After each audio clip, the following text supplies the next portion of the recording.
ਇਹਨਾਂ ਦਿਨਾਂ ਦੇ ਵਿੱਚ ਜਦੋਂ ਕਿ ਪੈਂਡੈਮਿਕ ਦਾ ਮਹਾਮਾਰੀ ਦਾ ਦੌਰ ਚੱਲ ਰਿਹਾ, ਇਹਦੇ ਵਿੱਚ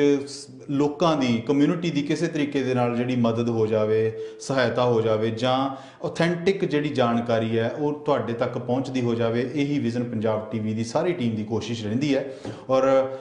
ਮੈਂ ਇਸ ਤੋਂ ਪਹਿਲਾਂ ਕਿ ਵਿਸ਼ੇ ਦੇ ਬਾਰੇ ਤੇ ਮਹਿਮਾਨ ਬਾਰੇ ਤੁਹਾਨੂੰ ਇੰਟਰੋਡਿਊਸ ਕਰਾਵਾਂ, ਜਿਹੜਾ ਨੰਬਰ ਸਕਰੀਨ ਦੇ ਉੱਪਰ ਚੱਲ ਰਿਹਾ ਉਹ ਨੰਬਰ ਦੇ ਉੱਪਰ ਤੁਸੀਂ ਕਾਲ ਕਰਕੇ ਕੋਈ ਸੁਝਾਅ ਹੋਵੇ, ਕੋਈ ਤੁਸੀਂ ਸਵਾਲ ਪੁੱਛਣਾ ਹੈ, ਜਾਂ ਤੁਸੀਂ ਕਿਸੇ ਵੀ ਕਿਸਮ ਦਾ ਤੁਹਾਡੇ ਕੋਲੇ ਕੋਈ ਜਾਣਕਾਰੀ ਹੈ ਤੁਸੀਂ ਲੋਕਾਂ ਤੱਕ ਪਹੁੰਚਾਉਣਾ ਚਾਹੁੰਦੇ ਆ ਤਾਂ ਤੁਸੀਂ ਕਾਲ ਕਰ ਸਕਦੇ ਆ। ਨੰਬਰ ਥੱਲੇ ਸਕਰੀਨ ਦੇ ਉੱਪਰ ਚੱਲ ਰਿਹਾ।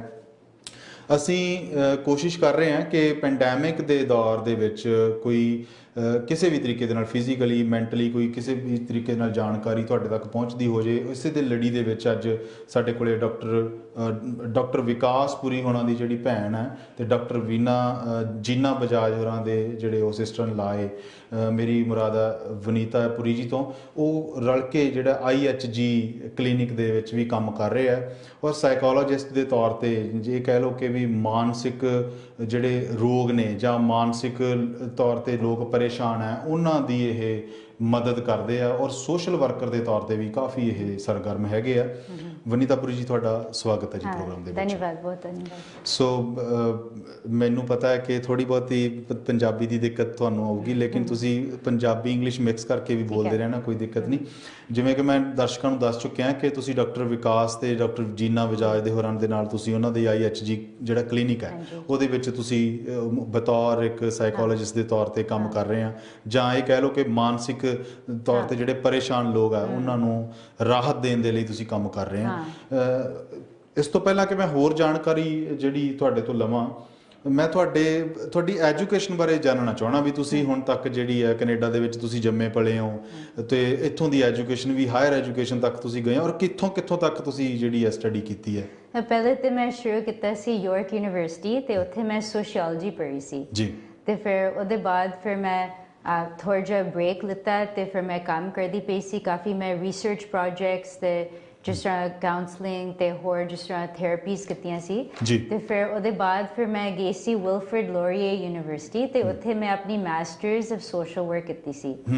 ਤੇ ਫਿਰ ਉਹ ਕਈ ਸਾਲ ਫਿਰ ਮੈਂ ਫੇਰ ਕੰਮ ਕੀਤਾ ਤੇ ਫਿਰ ਮੈਂ ਯੂਨੀਵਰਸਿਟੀ ਆਫ ਕੈਂਬਰਿਜ UK ਗਈ ਸੀ ਤੇ ਉੱਥੇ ਮੈਂ ਕ੍ਰਿਮੀਨੋਲੋਜੀਕਲ ਰਿਸਰਚ ਪੜ੍ਹੀ ਸੀ, ਕ੍ਰਿਮੀਨੋਲੋਜੀ UK ਤੋਂ। ਹਾਂਜੀ, ਤੇ ਫਿਰ ਹੁਣ ਮੇਰੀ ਐਡਮਿਸ਼ਨ ਆਫੀਸ਼ੀਅਲ ਹੋ ਗਈ ਹੈ ਤਾਂ ਮੈਂ ਸਟਾਰਟ ਕਰ ਰਹੀ ਹਾਂ ਜੂਨ ਦੇ ਵਿੱਚ। ਮੈਂ PhD ਕਰਦੀ ਪਈ ਹਾਂ ਇਨ ਸਾਈਕੋਲੋਜੀ ਦੇ ਵਿੱਚ। ਕੀ ਬਾਤ। ਸੋ ਤੁਸੀਂ ਜਿਵੇਂ ਇੰਨੀ ਹਾਇਰ ਐਜੂਕੇਸ਼ਨ ਲਈ ਆ, ਤੁਸੀਂ ਪਹਿਲਾਂ MPhil ਵੀ ਕੀਤੀ ਹੈ, ਫਿਰ ਉਸ ਤੋਂ ਪਹਿਲਾਂ ਤੁਸੀਂ ਪੋਸਟ ਗ੍ਰੈਜੂਏਸ਼ਨ ਕੀਤੀ, MPhil ਕੀਤੀ, ਹੁਣ PhD ਦਾ ਰਿਸਰਚ ਵਰਕ ਵੀ ਕਰ ਰਹੇ ਹੋ ਐਜ਼ ਏ ਰਿਸਰਚ ਸਕਾਲਰ। ਤੇ ਇੰਨੀ ਸਾਰੀ ਜਿਹੜੀ ਪੜ੍ਹਾਈ ਹੈ, ਕਿਉਂਕਿ ਆਪਾਂ ਦੇਖਿਆ ਹੈ ਕਿ ਕੈਨੇਡਾ ਦੇ ਵਿੱਚ ਜਿਹੜੀ ਹੈ ਸਾਰਿਆਂ ਨੂੰ ਕਿਤੇ ਨਾ ਕਿਤੇ ਜਿਹੜੀ ਹੈ ਡਾਲਰ ਦੀ ਦੌੜ ਲੱਗੀ ਹੋਈ ਹੈ। ਤੁਹਾਨੂੰ ਨਹੀਂ ਲੱਗਿਆ ਕਿ ਵੀ ਮੈਂ ਪਹਿਲਾਂ ਪੈਸੇ ਕਮਾ ਲਾਂ ਫਿਰ ਪੜ੍ਹਾਈ ਵੱਲ ਦੇਖਾਂ? ਤਾਂ ਜਦੋਂ ਮੈਂ ਗਈ ਸੀ ਨਾ ਮਾਸਟਰਸ ਵਾਸਤੇ ਉਦੋਂ ਮੈਂ ਕੰਮ ਵੀ ਕਰਦੀ ਸੀ ਹਮੇਸ਼ਾ। ਮੈਂ 2-3 ਜਿਸ ਤਰ੍ਹਾਂ ਜੌਬਸ ਕੀਤੇ ਹੋਇਆ ਤੇ ਫਿਰ ਮੈਂ ਸਾਈਡ ਬਾਈ ਸਾਈਡ ਮੈਂ ਸਕੂਲ ਵੀ ਗਈ ਤੇ ਮੈਂ ਕੰਮ ਵੀ ਕੀਤਾ। ਇਹ ਨਾ ਬੈਸਟ ਵੇ ਹੈਗਾ, ਕਿਉਂਕਿ ਜਦੋਂ ਤੁਸੀਂ ਬਸ ਪੜ੍ਹਦੇ ਹੋ ਫਿਰ ਤੁਹਾਨੂੰ ਬਿਲਕੁਲ ਸਮਝ ਨਹੀਂ ਆਉਂਦਾ ਜਿਸ ਤਰ੍ਹਾਂ ਦੇ ਪ੍ਰੋਬਲਮਸ ਲੋਕਾਂ ਦੇ ਹੁੰਦੇ ਆ, ਕਿਸ ਤਰ੍ਹਾਂ ਅਸੈਸ ਕਰਨਾ, ਕਿਉਂਕਿ ਸਾਡੇ ਕੰਮ ਵਾਸਤੇ। ਸੋ ਮੈਂ ਬਸ ਇੱਕ ਚੀਜ਼ ਕਲੈਰੀਫਾਈ ਕਰਨਾ ਚਾਹੁੰਦੀ ਹਾਂ ਕਿ ਮੈਂ ਸਾਈਕੋਲੋਜਿਸਟ ਨਹੀਂ ਹੈਗੀ, ਮੈਂ ਸੋਸ਼ਲ ਵਰਕਰ ਹੈਗੀ ਹਾਂ ਪ੍ਰੋਫੈਸ਼ਨ ਦੇ ਨਾਲ। ਅਸੀਂ ਡੈਫੀਨੇਟਲੀ ਦਿਮਾਗ ਦੀ ਸਿਹਤ ਨੂੰ ਦੇਖਦੇ ਹਾਂ ਤੇ ਅਸੀਂ ਅਸੈਸਮੈਂਟ ਕਰਦੇ ਹਾਂ ਤੇ ਇੰਟਰਵੈਂਸ਼ਨ ਮਤਲਬ ਟਰੀਟਮੈਂਟ, ਤੇ ਫਿਰ ਅਸੀਂ ਇਵੈਲੂਏਟ ਕਰਦੇ ਹਾਂ ਕੰਮ ਜੀ। ਤੇ ਫਿਰ ਜਦੋਂ ਤੁਸੀਂ ਲੋਕਾਂ ਦੀ ਹੈਲਪ ਕਰਨਾ ਚਾਹੁੰਦੇ ਹੋ, ਕੰਮ ਕਰਨਾ ਬਹੁਤ ਇੰਪੋਰਟੈਂਟ ਹੈ। ਮਤਲਬ ਪੜ੍ਹਾਈ ਇਨਫ ਨਹੀਂ ਹੋਤਾ, ਰਾਈਟ? ਬਹੁਤ ਬੇਸਿਕ ਜਿਸ ਤਰ੍ਹਾਂ ਥਿਊਰੀਜ਼ ਵਗੈਰਾ, ਬਟ ਜਦੋਂ ਤੁਸੀਂ ਦੇਖਦੇ ਹੋ ਕਿਸ ਤਰ੍ਹਾਂ ਲੋਕ ਰਹਿੰਦੇ ਆ, ਲੜਾਈ ਝਗੜਾ ਕਿਸ ਤਰ੍ਹਾਂ ਹੁੰਦਾ ਪਰਿਵਾਰ 'ਚ, ਉਦੋਂ ਹੀ ਤੁਸੀਂ ਸਮਝ ਸਕਦੇ ਹੋ ਕਿ ਇਸ ਤਰ੍ਹਾਂ ਇੰਟਰਵੈਂਸ਼ਨ ਹੋਣੀ ਚਾਹੀਦੀ ਹੈ। ਇੱਕ ਤੁਹਾਡੇ ਬਾਰੇ ਬਸ ਇੱਕ ਮੇਰਾ ਲਾਸਟ ਸਵਾਲ ਇਹ ਹੈ ਕਿ ਜਦੋਂ ਤੁਸੀਂ ਇੰਨੀ ਪੜ੍ਹਾਈ ਕੀਤੀ, ਨਾਲ ਦੀ ਨਾਲ ਤੁਸੀਂ ਪੜ੍ਹਾਈ ਦੇ ਦੌਰਾਨ ਕੰਮ ਵੀ ਕਰਦੇ ਰਹੇ, ਤੁਹਾਨੂੰ ਜਿਹੜੀਆਂ ਪ੍ਰੋਬਲਮਸ ਨਹੀਂ ਆਈਆਂ, ਮੁਸ਼ਕਲਾਂ ਦਾ ਸਾਹਮਣਾ ਨਹੀਂ ਕਰਨਾ ਪਿਆ? ਮੁਸ਼ਕਿਲ ਮਤਲਬ ਜਿਸ ਤਰ੍ਹਾਂ ਮੇਰੇ ਵਾਸਤੇ ਪੜ੍ਹਾਈ ਮੈਂ ਇੰਜੋਏ ਕਰਦੀ ਹਾਂ। ਮੇਰੇ ਵਾਸਤੇ ਮਤਲਬ ਕੰਮ ਨਹੀਂ ਲੱਗਦਾ, ਮੈਨੂੰ ਅੱਛਾ ਲੱਗਦਾ ਹੈ ਸਿੱਖਣ ਵਾਸਤੇ ਕਿਸ ਤਰ੍ਹਾਂ ਦਿਮਾਗ ਚੱਲਦਾ ਹੈ, ਕਿਸ ਤਰ੍ਹਾਂ ਸੋਸਾਇਟੀ ਚੱਲਦੀ ਹੈ, ਪੋਲੀਟਿਕਸ ਤੇ ਸੋਸ਼ਲ ਇਸ਼ੂਜ਼, ਸਮਾਜਿਕ ਜਿਹੜਾ ਕੰਮ ਹੈਗਾ ਉਹ ਸਭ ਮੈਨੂੰ ਇੰਟਰਸਟ ਲੱਗਦਾ ਹੈ। मुश्किल तो हैगा सी मेरे वास्ते, मेरा जिस तरह पैशन ਇਹਦੇ ਵਾਸਤੇ ਆਇਆ ਕਿਉਂਕਿ ਮੈਂ ਮੇਰੇ ਅੱਖਾਂ ਹਮੇਸ਼ਾ ਕਮਜ਼ੋਰ ਸੀ ਸੋ ਬਚਪਨ ਤੋਂ ਹੁਣ ਤੱਕ ਮੈਂ ਕਾਫੀ ਲੋਕ ਮੇਰਾ ਮਜ਼ਾਕ ਵੀ ਉਡਾਉਂਦੇ ਸੀ ਜਦੋਂ ਮੈਂ ਸਕੂਲ 'ਚ ਹੁੰਦੀ ਸੀ, ਬੁਲੀਇੰਗ ਹੁੰਦੀ ਸੀ ਤੇ ਫਿਰ ਮੈਂ ਥੋੜੀ ਜਿਹੀ ਸੈਲਫ ਕੌਨਸ਼ੀਅਸ ਹੈਗੀ ਸੀ ਪਰ ਮੈਂ ਪੜ੍ਹਾਈ ਨਾਲ ਤੇ ਫੈਮਿਲੀ ਦੇ ਸਪੋਰਟ ਨਾਲ ਉਸ ਤਰ੍ਹਾਂ ਹੀ ਮੈਂ ਸਕੂਲਿੰਗ ਕੀਤੀ ਹੈ ਤੇ ਇਹ ਮੈਂ ਸਾਰਿਆਂ ਨੂੰ ਦੱਸਣਾ ਚਾਹੁੰਦੀ ਹਾਂ ਕਿ ਜੇ ਤੁਹਾਡੇ ਕੋਲ ਡ੍ਰੀਮ ਕੋਈ ਹੋਏ ਜਾਂ ਖੁਆਇਸ਼ ਹੋਏ ਡੈਫੀਨੇਟਲੀ ਜੇ ਤੁਸੀਂ ਹਾਰਡ ਵਰਕਿੰਗ ਹੈਗੇ ਹੋ ਤੇ ਡਿਟਰਮਿਨਡ ਹੈਗੇ ਹੋ ਤੁਸੀਂ ਸਭ ਕੁਝ ਕਰ ਸਕਦੇ ਹੋ ਇਹ ਨਹੀਂ ਹੈਗਾ ਕਿ ਜੇ ਤੁਸੀਂ ਤੁਹਾਡੇ ਕੋਲ ਡਿਸੇਬਿਲਿਟੀ ਹੈਗੀ ਹੈ ਜਾਂ ਕੋਈ ਪਰੇਸ਼ਾਨੀਆਂ ਹੈਗੀਆਂ ਲਾਈਫ 'ਚ ਉਹ ਹੀ ਤੁਹਾਨੂੰ ਹੈਲਪ ਕਰ ਸਕਦਾ ਹੈ ਕਿਉਂਕਿ ਹੁਣ ਜਦੋਂ ਮੈਂ ਕੰਮ ਕਰਦੀ ਹਾਂ ਲੋਕਾਂ ਨਾਲ ਤੇ ਉਹਨਾਂ ਦੀ ਐਂਗਜ਼ਾਇਟੀ ਹੁੰਦੀ ਹੈ, ਡਿਪਰੈਸ਼ਨ ਹੁੰਦਾ ਹੈ ਮੈਂ ਸਮਝ ਸਕਦੀ ਹਾਂ ਕਿਉਂਕਿ ਮੇਰੇ ਕੋਲ ਵੀ ਹੁੰਦੀ ਸੀ ਨਾ ਇਸ ਤਰ੍ਹਾਂ ਦੀਆਂ ਪ੍ਰੋਬਲਮਸ ਤੇ ਹੁਣ ਮੈਂ ਉਸ ਤਰ੍ਹਾਂ ਦੀ ਮੈਂ ਉਹਨਾਂ ਨੂੰ ਗਾਈਡੈਂਸ ਦੇ ਸਕਦੀ ਹਾਂ ਬਸ ਥਿਊਰੀ ਨਾਲ ਨਹੀਂ ਬਟ ਐਕਚੁਅਲ ਐਕਸਪੀਰੀਅੰਸ ਨਾਲ ਪ੍ਰੈਕਟੀਕਲੀ ਤੁਸੀਂ ਉਹਨਾਂ ਨੂੰ ਪ੍ਰੈਕਟੀਕਲੀ ਮੈਂ ਉਹਨਾਂ ਨੂੰ ਸਮਝਾ ਸਕਦੀ ਹਾਂ ਕਿਉਂਕਿ ਮੈਨੂੰ ਪਤਾ ਹੈ ਕਿਸ ਤਰ੍ਹਾਂ ਹੈਗਾ ਹਾਂ ਸੋਸ਼ਲ ਵਰਕਰ ਦੇ ਤੌਰ ਤੇ ਤੁਸੀਂ ਮਤਲਬ ਦੱਸਿਆ ਕਿ ਵੀ ਸ਼ੁਰੂ ਤੋਂ ਤੁਹਾਨੂੰ ਤੁਹਾਡਾ ਇੱਕ ਏਮ ਰਿਹਾ ਕਿ ਫੋਕਸ ਰਿਹਾ ਕਿ ਮੈਂ ਲੋਕਾਂ ਦੀ ਸੇਵਾ ਕਰਨੀ ਆ ਸੋਸ਼ਲ ਵਰਕਰ ਦਾ ਤੁਸੀਂ ਕੰਮ ਕਰਦੇ ਔਰ ਕਿੰਨਾ ਟਾਈਮ ਹੋ ਗਿਆ ਕਿੰਨੇ ਲੰਮੇ ਸਮੇਂ ਤੋਂ ਤੁਸੀਂ ਸੋਸ਼ਲ ਵਰਕਰ ਦੇ ਤੌਰ ਤੇ ਕੰਮ ਕਰ ਰਹੇ ਹੋ ਸੋ ਜਦੋਂ ਮੈਂ ਗ੍ਰੈਜੂਏਟ ਕੀਤਾ ਸੀ ਮਾਸਟਰਸ ਆਫ ਸੋਸ਼ਲ ਵਰਕ ਨਾਲ ਉਹ 2009 ਚ ਮੈਂ ਖਤਮ ਕੀਤਾ ਸੀ ਤੇ ਹੁਣ 2020 ਹੋ ਗਿਆ ਸੋ ਕਾਫੀ ਟਾਈਮ ਹੋ ਗਿਆ ਤੇ ਉਹ ਫਿਰ ਪ੍ਰੋਫੈਸ਼ਨ ਤੇ ਹੈਗਾ ਵੋਲੰਟੀਅਰ ਵਰਕ ਨਹੀਂ ਹੈਗਾ ਕੋਈ ਲੋਕ ਅੰਡਰਸਟੈਂਡ ਨਹੀਂ ਕਰਦੇ So for professional ਹੋਣ ਵਾਸਤੇ register ਹੋਣਾ ਚਾਹੀਦਾ College of Social Work so Har province Canada ਚ different regulation body ਹੁੰਦੀ ਹੈ ਤੇ ਉਹਦੇ ਨਾਲ ਤੁਸੀਂ register ਕਰ ਸਕਦੇ ਹੋ ਤੇ ਤੁਹਾਡੀ education ਵੀ ਦੇਖਦੇ ਤੁਹਾਡੇ work experience ਵੀ ਦੇਖਦੇ ਆ ਤੇ ਫਿਰ ਮੈਂ ਹੁਣ professional social worker ਜਿਸ ਤਰ੍ਹਾਂ ਬਣ ਗਈ ਤੇ ਇੱਕ ਜਿਹੜਾ ਜਿਵੇਂ ਸੋਸ਼ਲ ਵਰਕਰ ਦੇ ਤੌਰ ਤੇ ਤੁਸੀਂ ਕੰਮ ਕਰਦੇ ਹੋ ਔਰ ਤੁਹਾਡਾ ਕਾਫੀ ਲੰਮਾ ਟਾਈਮ ਹੋ ਗਿਆ ਹੁਣ ਜਦੋਂ ਕਿ ਮਹਾਮਾਰੀ ਦੇ ਦੌਰ ਦੇ ਵਿੱਚੋਂ ਸਾਰੇ ਲੋਕ ਲੰਘ ਰਹੇ ਆ ਫਾਈਨੈਂਸ਼ਲੀ ਵੀ ਬਹੁਤ ਬੁਰਾ ਹਾਲ ਹੈ ਤੇ ਉਸ ਤੋਂ ਬਾਅਦ ਜੇ ਆਪਾਂ ਮੈਂਟਲੀ ਗੱਲ ਕਹੀਏ ਕਿਉਂਕਿ ਮੈਂਟਲੀ ਬੰਦੇ ਸਾਰੇ ਦੇ ਸਾਰੇ ਇੱਕ ਫਸਟ ਸਟੇਜ ਵਾਂਗੂ ਡਿਪਰੈਸ਼ਨ ਦੀ ਜਿਹੜੀ ਉਹ ਚੱਲ ਰਹੀ ਹੈ ਸਾਰਿਆਂ ਦੇ ਘਰਾਂ ਦੇ ਵਿੱਚ ਔਰ ਕਿਤੇ ਨਾ ਕਿਤੇ ਇਹ ਵੀ ਚੱਲ ਰਿਹਾ ਕਿ ਘਰਾਂ ਦੇ ਵਿੱਚ ਜਿਹੜੇ ਡੋਮੈਸਟਿਕ ਵਾਇਲੈਂਸ ਦੇ ਜਿਹੜੇ ਕੇਸ ਆ ਇਨਕਰੀਜ਼ ਹੋ ਰਹੇ ਆ ਤੁਸੀਂ ਇਸ ਨੂੰ ਕਿਵੇਂ ਸਮਝਦੇ ਹੋ ਬਈ ਉਸ ਜਿਵੇਂ ਇੱਕ ਐਂਜ਼ਾਈਟੀ ਵੀ ਹੈ ਫਿਰ ਫੋਬੀਆ ਵੀ ਹੋ ਰਿਹਾ ਵਿੱਚ ਇਹ ਜਿਵੇਂ ਤੁਹਾਡਾ ਇੰਨਾ ਲੰਬਾ ਐਕਸਪੀਰੀਅੰਸ ਹੈ ਤੁਸੀਂ ਇਹਦੇ ਬਾਰੇ ਕੁਝ ਕਹਿਣਾ ਚਾਹੋ ਸੋ ਸਭ ਤੋਂ ਇਹੀ ਪ੍ਰੋਬਲਮ ਹੈਗੀ ਹੈ ਇਸ ਟਾਈਮ ਐਂਗਜ਼ਾਇਟੀ ਬਹੁਤ ਪ੍ਰੋਬਲਮ ਹੈਗੀ ਹੈ ਕਿਉਂਕਿ ਆਫ ਕੋਰਸ ਸਾਨੂੰ ਪਤਾ ਨਹੀਂ ਹੈ ਕਦੋਂ ਖਤਮ ਹੋਏਗਾ ਸਭ ਕੁਝ ਲੋਕ ਮਰਦੇ ਪਏ ਹੈ ਪ੍ਰੀਕਾਸ਼ਨ ਕਿੰਨੇ ਹੈਗੇ ਆ ਤੇ ਆਲਰੇਡੀ ਇੰਨਾ ਸਟ੍ਰੈਸ ਹੈਗਾ ਤੇ ਜਦੋਂ ਕੰਮ ਨਹੀਂ ਕਰ ਸਕਦੇ ਸਪੈਸ਼ਲੀ ਨਿਊ ਕਮਰਸ ਤਾਂ ਜ਼ਿਆਦਾ ਵਲਨਰੇਬਲ ਹੈਗੇ ਆ ਇਸ ਕੰਟਰੀ ਚ ਆਉਂਦੇ ਆ ਤੇ मतलब काम ਹੁਣ ਨਹੀਂ ਕਰ ਸਕਦੇ ਆਲਰੇਡੀ ਪ੍ਰੋਬਲਮਸ ਹੈਗੀਆਂ ਤੇ ਫਿਰ ਜੇ ਤੁਸੀਂ ਪੈਸੇ ਨਹੀਂ ਬਣਾਉਂਦੇ ਫਿਰ ਖਾਣਾ ਵੀ ਨਹੀਂ ਤੁਸੀਂ ਖਾ ਸਕਦੇ ਮਾਰਗੇਜ ਵੀ ਨਹੀਂ ਚੱਲਣੀ ਇੰਸ਼ੋਰੈਂਸਸ ਹੋ ਗਈਆਂ ਹਾਂ ਤੇ ਫਿਰ ਕੀ ਕਰ ਸਕਦੇ ਲੋਕ ਹੈ ਨਾ ਫਿਰ ਜ਼ਿਆਦਾ ਪਰੇਸ਼ਾਨ ਹੋਣਗੇ ਆਫ ਕੋਰਸ ਤੇ ਫਿਰ ਜਦੋਂ ਕਰ ਸਾਰੇ ਹੈਗੇ ਆ ਤੇ ਫਿਰ ਉਸ ਤਰ੍ਹਾਂ ਵੀ ਟੈਨਸ਼ਨ ਜ਼ਿਆਦਾ ਹੋਏਗੀ ਲੜਾਈ ਝਗੜਾ ਜ਼ਿਆਦਾ ਹੋਏਗਾ ਤੇ ਫਿਰ ਫਿਰ ਉਹਦੇ ਨਾਲ ਫਿਰ ਬੱਚੇ ਵੀ ਇਫੈਕਟ ਹੁੰਦੇ ਆ ਤੇ ਰਿਸਰਚ ਮੈਂ ਬਹੁਤ ਕਾਫੀ ਕੀਤੀ ਹੈ ਕਿ ਜਦੋਂ ਬੱਚੇ ਸ਼ੁਰੂ ਤੋਂ ਦੇਖਦੇ ਆ ਮਾਂ ਪਿਓ ਲੜਾਈ ਕਰਦੇ ਆ ਤੇ ਉਹਨਾਂ ਦਾ ਦਿਮਾਗ ਤੇ ਅਸਰ ਹੁੰਦਾ ਅਸੀਂ ਉਹਨੂੰ ਕਹਿੰਦੇ ਆ ਟਰਾਮਾ ਜਿਹੜਾ ਟਰਾਮਾ ਹੁੰਦਾ ਉਹ ਸਿੱਖ ਲੈਂਦੇ ਕਿ ਇਹ ਐਕਸੈਪਟੇਬਲ ਚੀਜ਼ ਹੈਗੀ ਹੈ ਕਿ ਇਸ ਤਰ੍ਹਾਂ ਤੁਸੀਂ ਗੱਲ ਕਰੋ ਕਮਿਊਨੀਕੇਸ਼ਨ ਕਿ ਤੁਸੀਂ ਕਿਸੇ ਨੂੰ ਟੋਕੋ ਇਸ ਤਰ੍ਹਾਂ ਡਾਊਨ ਪਾਓ ਤੇ ਇਹਦੇ ਨਾਲ ਉਹਨਾਂ ਫਿਰ ਦਿਮਾਗ ਵੀ ਇਫੈਕਟ ਹੁੰਦਾ ਬਟ ਜੇ ਉਹਨਾਂ ਦੇ ਪੇਰੈਂਟ ਦੇ ਰਿਲੇਸ਼ਨਸ਼ਿਪ ਵੀ ਹੈਗੇ ਨਾ ਡਿਸਫੰਕਸ਼ਨਲ ਸੋ ਜਦੋਂ ਮੈਂ ਇੰਟਰਵੈਂਸ਼ਨ ਕਰਨੀ ਹੈ ਮੈਂ ਮੀਡੀਏਸ਼ਨ ਵੀ ਕਰਦੀ ਹਾਂ ਤਾਂ ਮੀਡੀਏਸ਼ਨ ਜਿਹੜਾ ਹੈਗਾ ਉਹ ਫੈਸਿਲਿਟੇਟਰ ਮਤਲਬ ਤੁਸੀਂ ਰੈਫਰੀ ਵੰਗਰ ਹੋਏ ਹੈ ਤੇ ਫਿਰ ਜੇ ਕਦੇ ਪਾਵਰ ਦੀ ਡਾਇਨਾਮਿਕ ਡਿਫਰੈਂਟ ਹੁੰਦੀ ਹੈ ਕਿ ਕਿਸੇ ਕੋਈ ਜ਼ਿਆਦਾ ਲਾਊਡ ਬੋਲਦਾ ਹੈ ਕੋਈ ਨੀਚੇ ਬੋਲਦਾ ਹੈ ਕੋਈ ਫਿਰ ਜਦੋਂ ਕਮਿਊਨੀਕੇਟ ਨਹੀਂ ਠੀਕ ਕਰਦੇ ਕੋਈ ਲੋਕ ਸ਼ਰਾਬ ਵੀ ਪੀਂਦੇ ਆ ਤੇ ਉਹਦੇ ਨਾਲ ਜ਼ਿਆਦਾ ਐਗਰੈਸਿਵ ਹੋ ਜਾਂਦੇ ਜਾਂ ਡਰੱਗਸ ਕਰਦੇ ਆ ਤੇ ਫਿਰ ਬਹੁਤ ਜਿਸ ਤਰ੍ਹਾਂ ਪ੍ਰੋਬਲਮਸ ਹੋ ਜਾਂਦੀਆਂ ਜ਼ਿਆਦਾ ਇਨਕਰੀਜ਼ ਹੋ ਜਾਂਦੀਆਂ ਸੋ ਜਦੋਂ ਮੈਂ ਲੋਕਾਂ ਨਾਲ ਕੰਮ ਕਰਦੀ ਹਾਂ ਮੈਂ ਉਹਨਾਂ ਨੂੰ ਸਿਖਾਉਂਦੀ ਹਾਂ ਕੋਪਿੰਗ ਸਕਿੱਲਸ ਕਿ ਤੁਸੀਂ ਜਦੋਂ ਜ਼ਿਆਦਾ ਸਟ੍ਰੈਸਡ ਹੈਗੇ ਹੋ ਜਾਂ ਗੁੱਸੇ ਹੈਗੇ ਹੋ ਤੁਹਾਨੂੰ ਥੋੜ੍ਹਾ ਜਿਹਾ ਰਿਲੈਕਸ ਕਰਨਾ ਚਾਹੀਦਾ ਕੋਪਿੰਗ ਸਕਿੱਲ ਦੇ ਵਿੱਚ हाँ क्योंकि जे तुसी नहीं करदे फिर तुसी ज़्यादा उच्ची तरह गल करेंगे, तुसी शायद अग्रेसिव होएंगे, वायलेंट होएंगे, तो उतना ज़्यादा प्रॉब्लम्स हो जाएंगे, है ना, क्योंकि उदो लीगली पुलिस भी आ सकती है तेरे दरवाजे ते, वो भी तोनू लाके जा सकते हैं, और भी ज़्यादा प्रॉब्लम हो गया, फिर तुसी डिपोर्ट भी हो सकते हो, फिर और भी जिस ਕਿਉਂਕਿ ਜਿਵੇਂ ਕਿ ਕੈਨੇਡਾ ਦੇ ਲਾਅ ਵੀ ਹੈ ਤੁਹਾਡੇ, ਕਿਉਂਕਿ ਵਾਰੀ ਬੱਚਿਆਂ ਨੂੰ ਵੀ ਲੈ ਜਾਂਦੇ ਆ, ਫਿਰ ਉਸ ਤੋਂ ਬਾਅਦ ਕਿ ਇੱਕ ਛੋਟੀ ਜਿਹੀ ਪ੍ਰੋਬਲਮ ਬਹੁਤ ਜ਼ਿਆਦਾ ਵੱਡੀ ਬਣ ਜਾਂਦੀ ਹੈ। एंड एक्चुअली मैं दिखाना चाहती सी कि मैं एक प्रोजेक्ट मैं करती सी ਐ ਨਾ 2011 ਚ ਗਿਆ ਸੀ, ਇਹਦਾ ਨਾਂ ਹੈਗਾ if I had only non, ਮਤਲਬ ਜੇ ਮੈਨੂੰ ਪਤਾ ਹੁੰਦਾ ਹੈ, ਤੇ ਮੈਂ ਨਾ 5 ਡਿਫਰੈਂਟ ਨਿਊ ਕਮਰ ਕਮਿਊਨਿਟੀਜ਼ ਨਾਲ ਕੰਮ ਕੀਤਾ ਸੀ ਅਕ੍ਰੋਸ ਕੈਨੇਡਾ, ਹੈ ਨਾ, ਵੈਂਕੂਵਰ ਚ ਵੀ, ਮੌਂਟਰੀਅਲ ਚ ਵੀ, ਟੋਰਾਂਟੋ ਚ ਵੀ, ਤੇ ਮੈਂ ਰਿਸਰਚ ਕੋਆਰਡੀਨੇਟਰ ਹੈਗੀ ਸੀ। ਤੇ ਮੈਂ ਕੀ ਕੀਤਾ ਸੀ ਕਿ ਜੋ ਮੈਂ ਇੱਕ ਨੈਸ਼ਨਲ ਐਡਵਾਈਜ਼ਰੀ ਕਮੇਟੀ ਮੈਂ ਬਣਾਈ ਸੀ, ਤੇ ਉਹ ਜਿਸ ਰੈਪਰੈਜ਼ੈਂਟੇਟਿਵਸ ਉਹ ਡਿਫਰੈਂਟ ਨਿਊ ਕਮਰ ਕਮਿਊਨਿਟੀਜ਼ ਤੋਂ ਜੋ ਸੈਟਲ ਹੁੰਦੇ ਪਿਆ, ਅਸੀਂ ਉਹਨਾਂ ਨੂੰ ਸਿਖਾ ਰਹੇ ਸੀ ਕਿ ਕੈਨੇਡਾ 'ਚ ਕਾਨੂੰਨ ਕਿਹੜੇ ਹੈਗੇ ਆ ਫॉर ਫੈਮਿਲੀ ਵਾਇਲੈਂਸ, ਕਿਉਂਕਿ ਕਾਫੀ ਲੋਕਾਂ ਨੂੰ ਪਤਾ ਨਹੀਂ ਹੈ ਅਬਿਊਜ਼ ਦਾ ਮਤਲਬ ਵੀ ਕੀ ਹੈਗਾ, ਉਹਨੂੰ ਪਤਾ ਹੈ ਕਿ ਲੜਾਈ ਹੁੰਦੀ ਹੈ ਘਰ 'ਚ ਤੇ ਉਹ ਪ੍ਰਾਈਵੇਟ ਗੱਲ ਹੈਗੀ ਆ, ਇਹ ਲੋਕ ਸਮਝਦੇ ਬਈ ਇੱਥੇ ਇਸ ਤਰ੍ਹਾਂ ਨਹੀਂ ਹੁੰਦਾ, ਪੁਲਿਸ ਆ ਜਾਂਦੀ ਹੈ ਤੁਹਾਨੂੰ ਲਾ ਕੇ ਜਾ ਸਕਦੇ ਆ, ਆਲਸੋ ਰਿਸਟ੍ਰੇਨਿੰਗ ਆਰਡਰ ਵਗੈਰਾ, ਤੇ ਫਿਰ ਜੇ ਬੱਚੇ ਦਾ ਕੁਛ ਹੈਗਾ ਤੇ ਉਹ ਤੇ ਚਿਲਡਰਨਸ ਏਡ ਸੁਸਾਇਟੀ ਨੂੰ ਬੁਲਾ ਸਕਦੇ ਆ, ਫਿਰ ਬੱਚੇ ਵੀ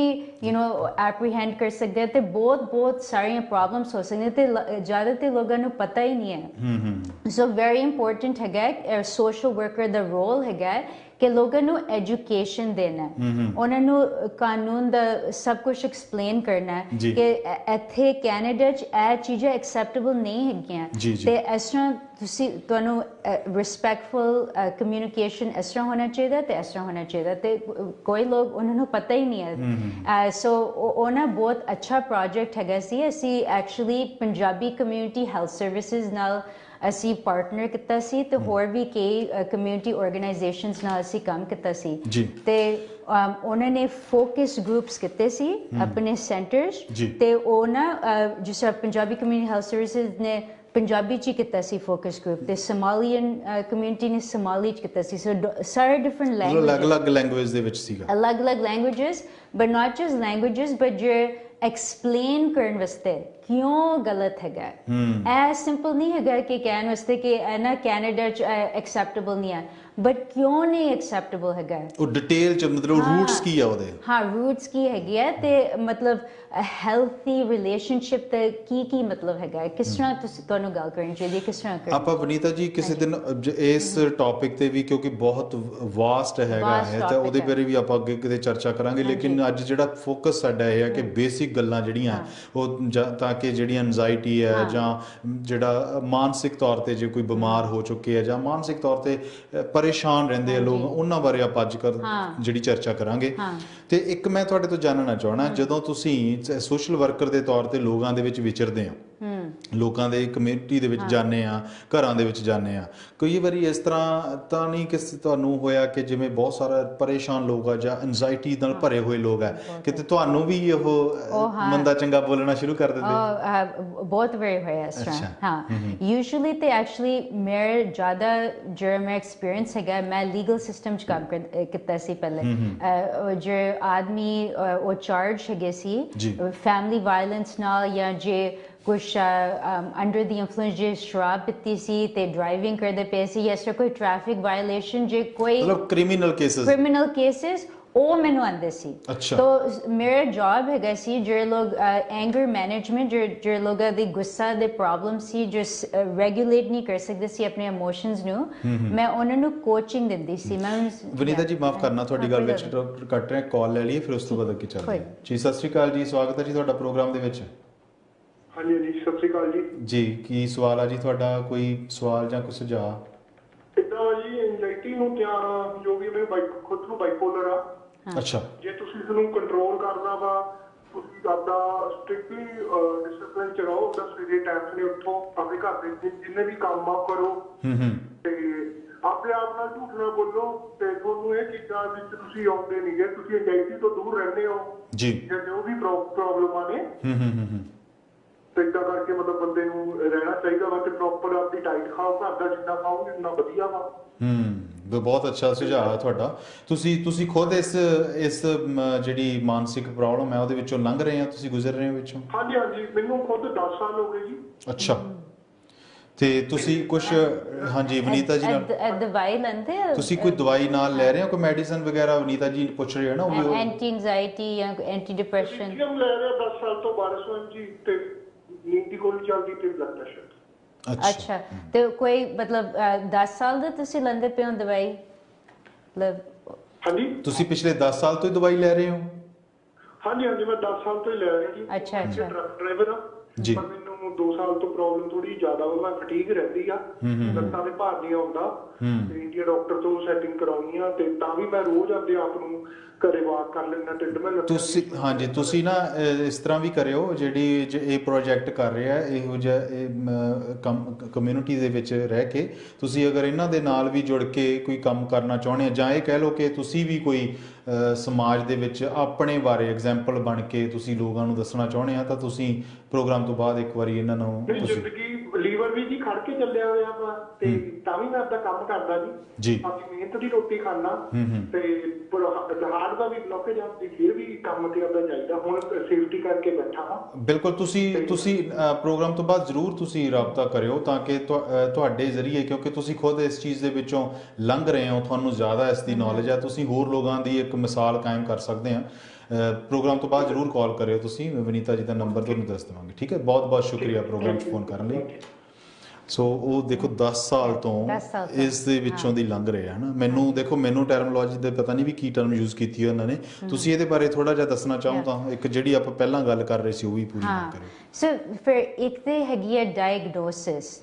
ਉਹ ਡਾਇਗਨੋਸਿਸ ਡਾਕਟਰ ਹੀ ਕਰ ਸਕਦਾ ਹੈ ਨਾ, ਤੇ ਉਹ ਦੱਸ ਸਕਦਾ ਹੈ ਕਿ ਜੇ ਤੁਹਾਡੇ ਜਿਸ ਤਰ੍ਹਾਂ ਸਾਈਨਸ ਤੇ ਸਿੰਪਟਮਸ ਲੈ ਕੇ ਇਨਵੈਂਟਰੀ ਲੈ ਕੇ, ਜਿਸ ਤਰ੍ਹਾਂ ਕੋਈ ਲੋਕ ਸੌਂਦੇ ਨਹੀਂ ਰਾਤੀ, ਉਹ ਮਤਲਬ ਬਿਲਕੁਲ ਭੁੱਲ ਜਾਂਦੇ ਆ ਖਾਣ ਵਾਸਤੇ, ਉਹ ਆਈਸੋਲੇਟ ਕਰਦੇ ਆ, ਵਿਦਡਰਾ ਹੁੰਦੇ ਆ, ਮਤਲਬ ਫੈਮਲੀ ਨਾਲ ਨਹੀਂ ਮਿਲਦੇ, ਕੁਛ ਨਹੀਂ ਕਰਦੇ, ਉਹਨਾਂ ਜਿਹੜੇ ਸਿੰਪਟਮਸ ਐਟਲੀਸਟ 2 ਹਫ਼ਤੇ ਵਾਸਤੇ ਕੰਟੀਨਿਊਸ, ਉਹਨਾਂ ਜਿਸ ਤਰ੍ਹਾਂ ਡਿਪਰੈਸ਼ਨ ਵਾਸਤੇ ਕੈਟੇਗੋਰਾਈਜ਼ ਹੋ ਸਕਦਾ ਹੈ। ਸੋ ਕੋਈ ਜਿਸ ਤਰ੍ਹਾਂ ਦਿਮਾਗ ਦੀਆਂ ਜਿਹੜੇ ਪ੍ਰੋਬਲਮਸ ਹੈਗੀਆਂ ਉਹ ਡਾਕਟਰ ਡਾਇਗਨੋਸ ਕਰ ਸਕਦਾ, ਬਟ ਜਿਹੜੇ ਕੋਈ ਲੋਕ ਉਹ ਡਾਕਟਰ ਕੋਲ ਜਾਂਦਾ ਹੀ ਨਹੀਂ ਹੈ ਨਾ, ਫਿਰ ਉਹਨਾਂ ਨੂੰ ਪਤਾ ਨਹੀਂ ਹੈ ਕਿ ਉਹਨਾਂ ਦੀ ਐਕਚੁਅਲ ਮੈਡੀਕਲ ਪ੍ਰੋਬਲਮ ਹੈਗੀ ਹੈ। ਤੇ ਕੈਮੀਕਲਸ ਹੈਗੇ ਨਾ ਸਾਡੇ ਬ੍ਰੇਨ ਦੇ ਵਿੱਚ, ਕੈਮੀਕਲਸ ਮੈਂ ਪੜ੍ਹਿਆ ਕਿ ਜੇ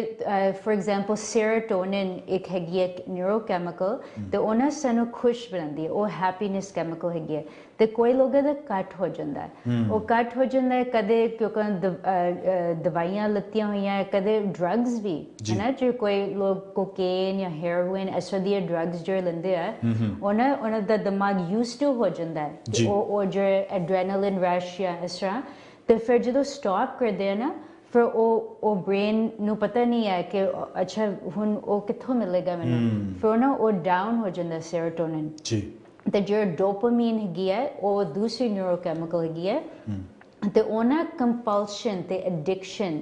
ਉਹ ਮਤਲਬ ਇਨਵੋਕ ਕਰਦਾ। ਫਿਰ ਉਸ ਤਰ੍ਹਾਂ ਦੇ ਜਦੋਂ ਕੱਟ ਹੋ ਜਾਂਦਾ ਨਾ, ਔਰ ਜੇ ਬਹੁਤ ਹੋ ਜਾਂਦਾ ਫਿਰ ਹਮੇਸ਼ਾ ਲੋਕ ਰਿਸਕ ਟੇਕਿੰਗ ਬਿਹੇਵੀਅਰ ਕਰਨਾ ਚਾਹੁੰਦੇ ਆ, ਹਮੇਸ਼ਾ ਜਿਸ ਤਰ੍ਹਾਂ ਉਹ ਨੋਰਮਲ ਜਿਸ ਤਰ੍ਹਾਂ ਰੂਟੀਨ ਨਹੀਂ ਕਰ ਸਕਦੇ, ਉਹ ਕੁਛ ਡਿਫਰੈਂਟ ਕਰਨਾ ਚਾਹੁੰਦੇ, ਬਟ ਜਦੋਂ ਬਹੁਤ ਹੋ ਜਾਂਦਾ ਉਹ ਨਾ ਡੇਂਜਰਸ ਹੋ ਸਕਦਾ। ਉਸ ਤਰ੍ਹਾਂ ਦੇ ਲੋਕ ਉਹ ਜ਼ਿਆਦਾ ਲਾਈਕਲੀ ਹੈਗੇ ਆ ਕਿ ਉਹ ਕ੍ਰਿਮੀਨਲ ਬਿਹੇਵੀਅਰ ਕਰਨਗੇ ਜਾਂ ਇਸ ਤਰ੍ਹਾਂ ਕੁਛ ਕਰ ਸਕਦੇ, ਕਿਉਂਕਿ ਉਹ ਉਹਨਾਂ ਦੀ ਨੀਡ ਹੈਗੀ ਆ, ਕੰਪਲਸ਼ਨ ਹੈਗੀ ਆ। ਸੋ ਉਹ ਵੀ ਮਤਲਬ ਉਹ ਜਿਹੜਾ ਇਹ ਇਸ ਤਰ੍ਹਾਂ ਦੀ ਮਤਲਬ ਹਰਕਤਾਂ ਕਰ ਰਿਹਾ, ਉਹਨੂੰ ਵੀ ਪਤਾ ਨਹੀਂ ਹੁੰਦਾ ਵੀ ਮੈਂ ਕੀ ਕਰ ਰਿਹਾ। ਹਾਂ, ਇਹ ਹੋ ਸਕਦਾ ਤੇ ਕਦੇ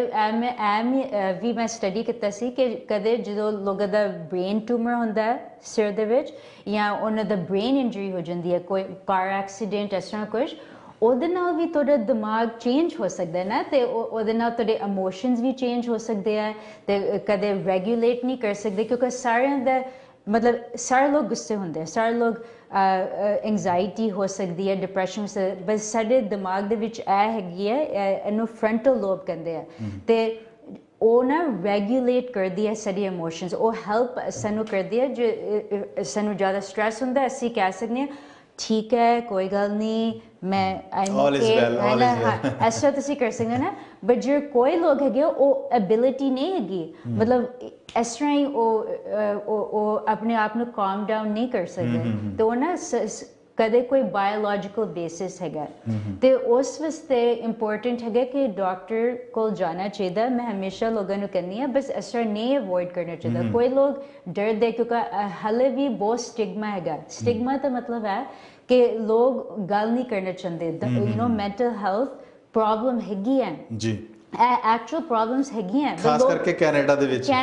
बस कितने भी हो सकती पर लोग एडमिट नहीं करते लोग कहना नहीं चाहते कि हाँ मेरे कोई दिमाग दी कोई प्रॉब्लम हैगी है बट सारे को कोई प्रॉब्लम हैगी है ना क्योंकि पता है कि एक होर भी है अवनीता जी गल जे किसी ਨੂੰ ਮੰਨ ਲਓ ਆਪਾਂ ਕਮਿਊਨਿਟੀ ਦੇ ਵਿੱਚ ਰਹਿ ਰਹੇ ਹਾਂ ਜੇ ਮੈਂ ਕਹਿਦਾ ਕਿ ਮੈਨੂੰ ਕੋਈ ਪ੍ਰੋਬਲਮ ਹੈ ਦਿਮਾਗ ਦੀ ਪ੍ਰੋਬਲਮ ਹੈ ਨਾ ਉਹ ਮੇਰੇ ਆਸੇ-ਪਾਸੇ ਕਿਉਂਕਿ ਸਾਡਾ ਸਿਸਟਮ ਹੈ ਜਿਹੜੇ ਸਾਊਥ ਏਸ਼ੀਅਨ ਜਿਹੜੇ ਅਸੀਂ ਕਮਿਊਨਿਟੀ ਹੈ ਨਾ ਸਾਡਾ ਸਿਸਟਮ ਇਸ ਤਰ੍ਹਾਂ ਮੇਰੇ ਨਾਲ ਉਹ ਜਿਹੜਾ ਵਰਤ ਵਿਹਾਵ ਹੈ ਜਿਹੜਾ ਸਟਾਪ ਕਰ ਲੈਣਗੇ ਬੰਦ ਕਰ ਲੈਣਗੇ ਵੀ ਇਹਨੂੰ ਕੋਈ ਡਿਜ਼ੀਜ਼ ਹੈ ਤੇ ਇਹਦੇ ਤੋਂ ਦੂਰ ਰਹੋ हाँ जी तो इस करके फिर ਜਿਹੜਾ ਲੋਕ ਹੈ ਨਾ ਉਹ ਦੱਸਣਾ ਨਹੀਂ ਚਾਹੁੰਦੇ ਲੋਕ ਡਰਦੇ ਹੈ ਬਟ ਸਭ ਤੋਂ ਟ੍ਰੈਜਿਕ ਗੱਲ ਮੈਨੂੰ ਇਹ ਲੱਗਦੀ ਹੈ ਕਿ ਲੋਕ ਗੱਲ ਨਹੀਂ ਕਰ ਸਕਦੇ ਜੇ ਗੱਲ ਨਹੀਂ ਕਰਨਗੇ ਫਿਰ ਕਿਸ ਤਰ੍ਹਾਂ ਤੁਹਾਨੂੰ ਸਪੋਰਟ ਕਿਸ ਤਰ੍ਹਾਂ ਮਿਲ ਸਕਦੀ ਹੈ ਜੇ ਤੁਸੀਂ ਕਿਸੇ ਨੂੰ ਪੁੱਛ ਨਹੀਂ ਸਕਦੇ ਮੈਂ ਕੀ ਕਰ ਸਕਦਾ ਹਾਂ ਰਾਈਟ ਤੇ ਇਹ ਸਭ ਤੋਂ ਇੰਪੋਰਟੈਂਟ ਹੈ ਕਿ ਬਹੁਤ ਰਿਸੋਰਸਸ ਹੈਗੇ ਆ ਬਹੁਤ ਹੈਲਪ ਸਾਰਿਆਂ ਨੂੰ ਹੈਲਪ ਚਾਹੀਦੀ ਹੈ ਕਦੇ ਕਦੇ ਆਪਾਂ ਦੇਖੋ ਹੁਣ ਜਿਵੇਂ ਜਿਵੇਂ ਅੱਗੇ ਪ੍ਰੋਗਰਾਮ ਆਪਾਂ ਕਰਾਂਗੇ ਤਾਂ ਐਂਗਰ ਮੈਨੇਜਮੈਂਟ ਤੇ ਵੀ ਆਪਾਂ ਜ਼ਰੂਰ ਗੱਲ ਕਰਾਂਗੇ ਪਰ ਅੱਜ ਬੇਸਿਕ ਜਿਹੜੀਆਂ ਗੱਲਾਂ ਆਪਾਂ ਉਹਦੇ ਤੇ ਜ਼ਰੂਰ ਜਿਹੜੀ ਚਰਚਾ ਕਰ ਲਈਏ ਐਂਜ਼ਾਈਟੀ ਹੈ ਜਾਂ ਇਹ ਕਹਿ ਲਓ ਕਿ ਜਿਹੜਾ ਗੁੱਸਾ ਆਉਣਾ ਹੈ ਇਹ ਕਾਮਨ ਹੋਇਆ ਤੇ ਇਹਨਾਂ ਦਿਨਾਂ ਦੇ ਵਿੱਚ ਵੀ ਜ਼ਿਆਦਾ ਹੋ ਰਿਹਾ ਤੁਸੀਂ ਹੁਣ ਜਦੋਂ ਇਹ ਸਰਵਿਸਿਜ਼ ਦੇ ਰਹੇ ਹੋ ਕਿਉਂਕਿ ਤੁਸੀਂ ਮੈਡੀਟੇਸ਼ਨ ਦੇ ਤੌਰ ਤੇ ਵੀ ਤੁਸੀਂ ਮਤਲਬ ਇੱਕ ਕੋਚਿੰਗ ਦਿੰਦੇ ਹੋ ਵੀ ਕਿਸ ਤਰ੍ਹਾਂ ਤਰੀਕੇ ਨਾਲ ਮੈਡੀਟੇਸ਼ਨ ਕਰਨਾ ਚਾਹੀਦਾ ਆਪਾਂ ਉਹਦੇ ਬਾਰੇ ਵੀ ਥੋੜੀ ਅੱਗੇ ਚੱਲ ਕੇ ਗੱਲ ਕਰਾਂਗੇ ਲੇਕਿਨ ਤੁਸੀਂ ਹੁਣ ਇਹਨਾਂ ਦਿਨਾਂ ਦੇ ਵਿੱਚ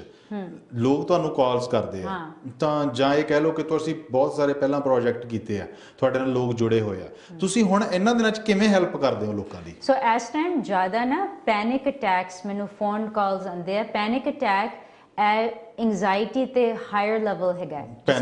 ਪੈਨਿਕ ਅਟੈਕ ਮਤਲਬ ਤੁਹਾਨੂੰ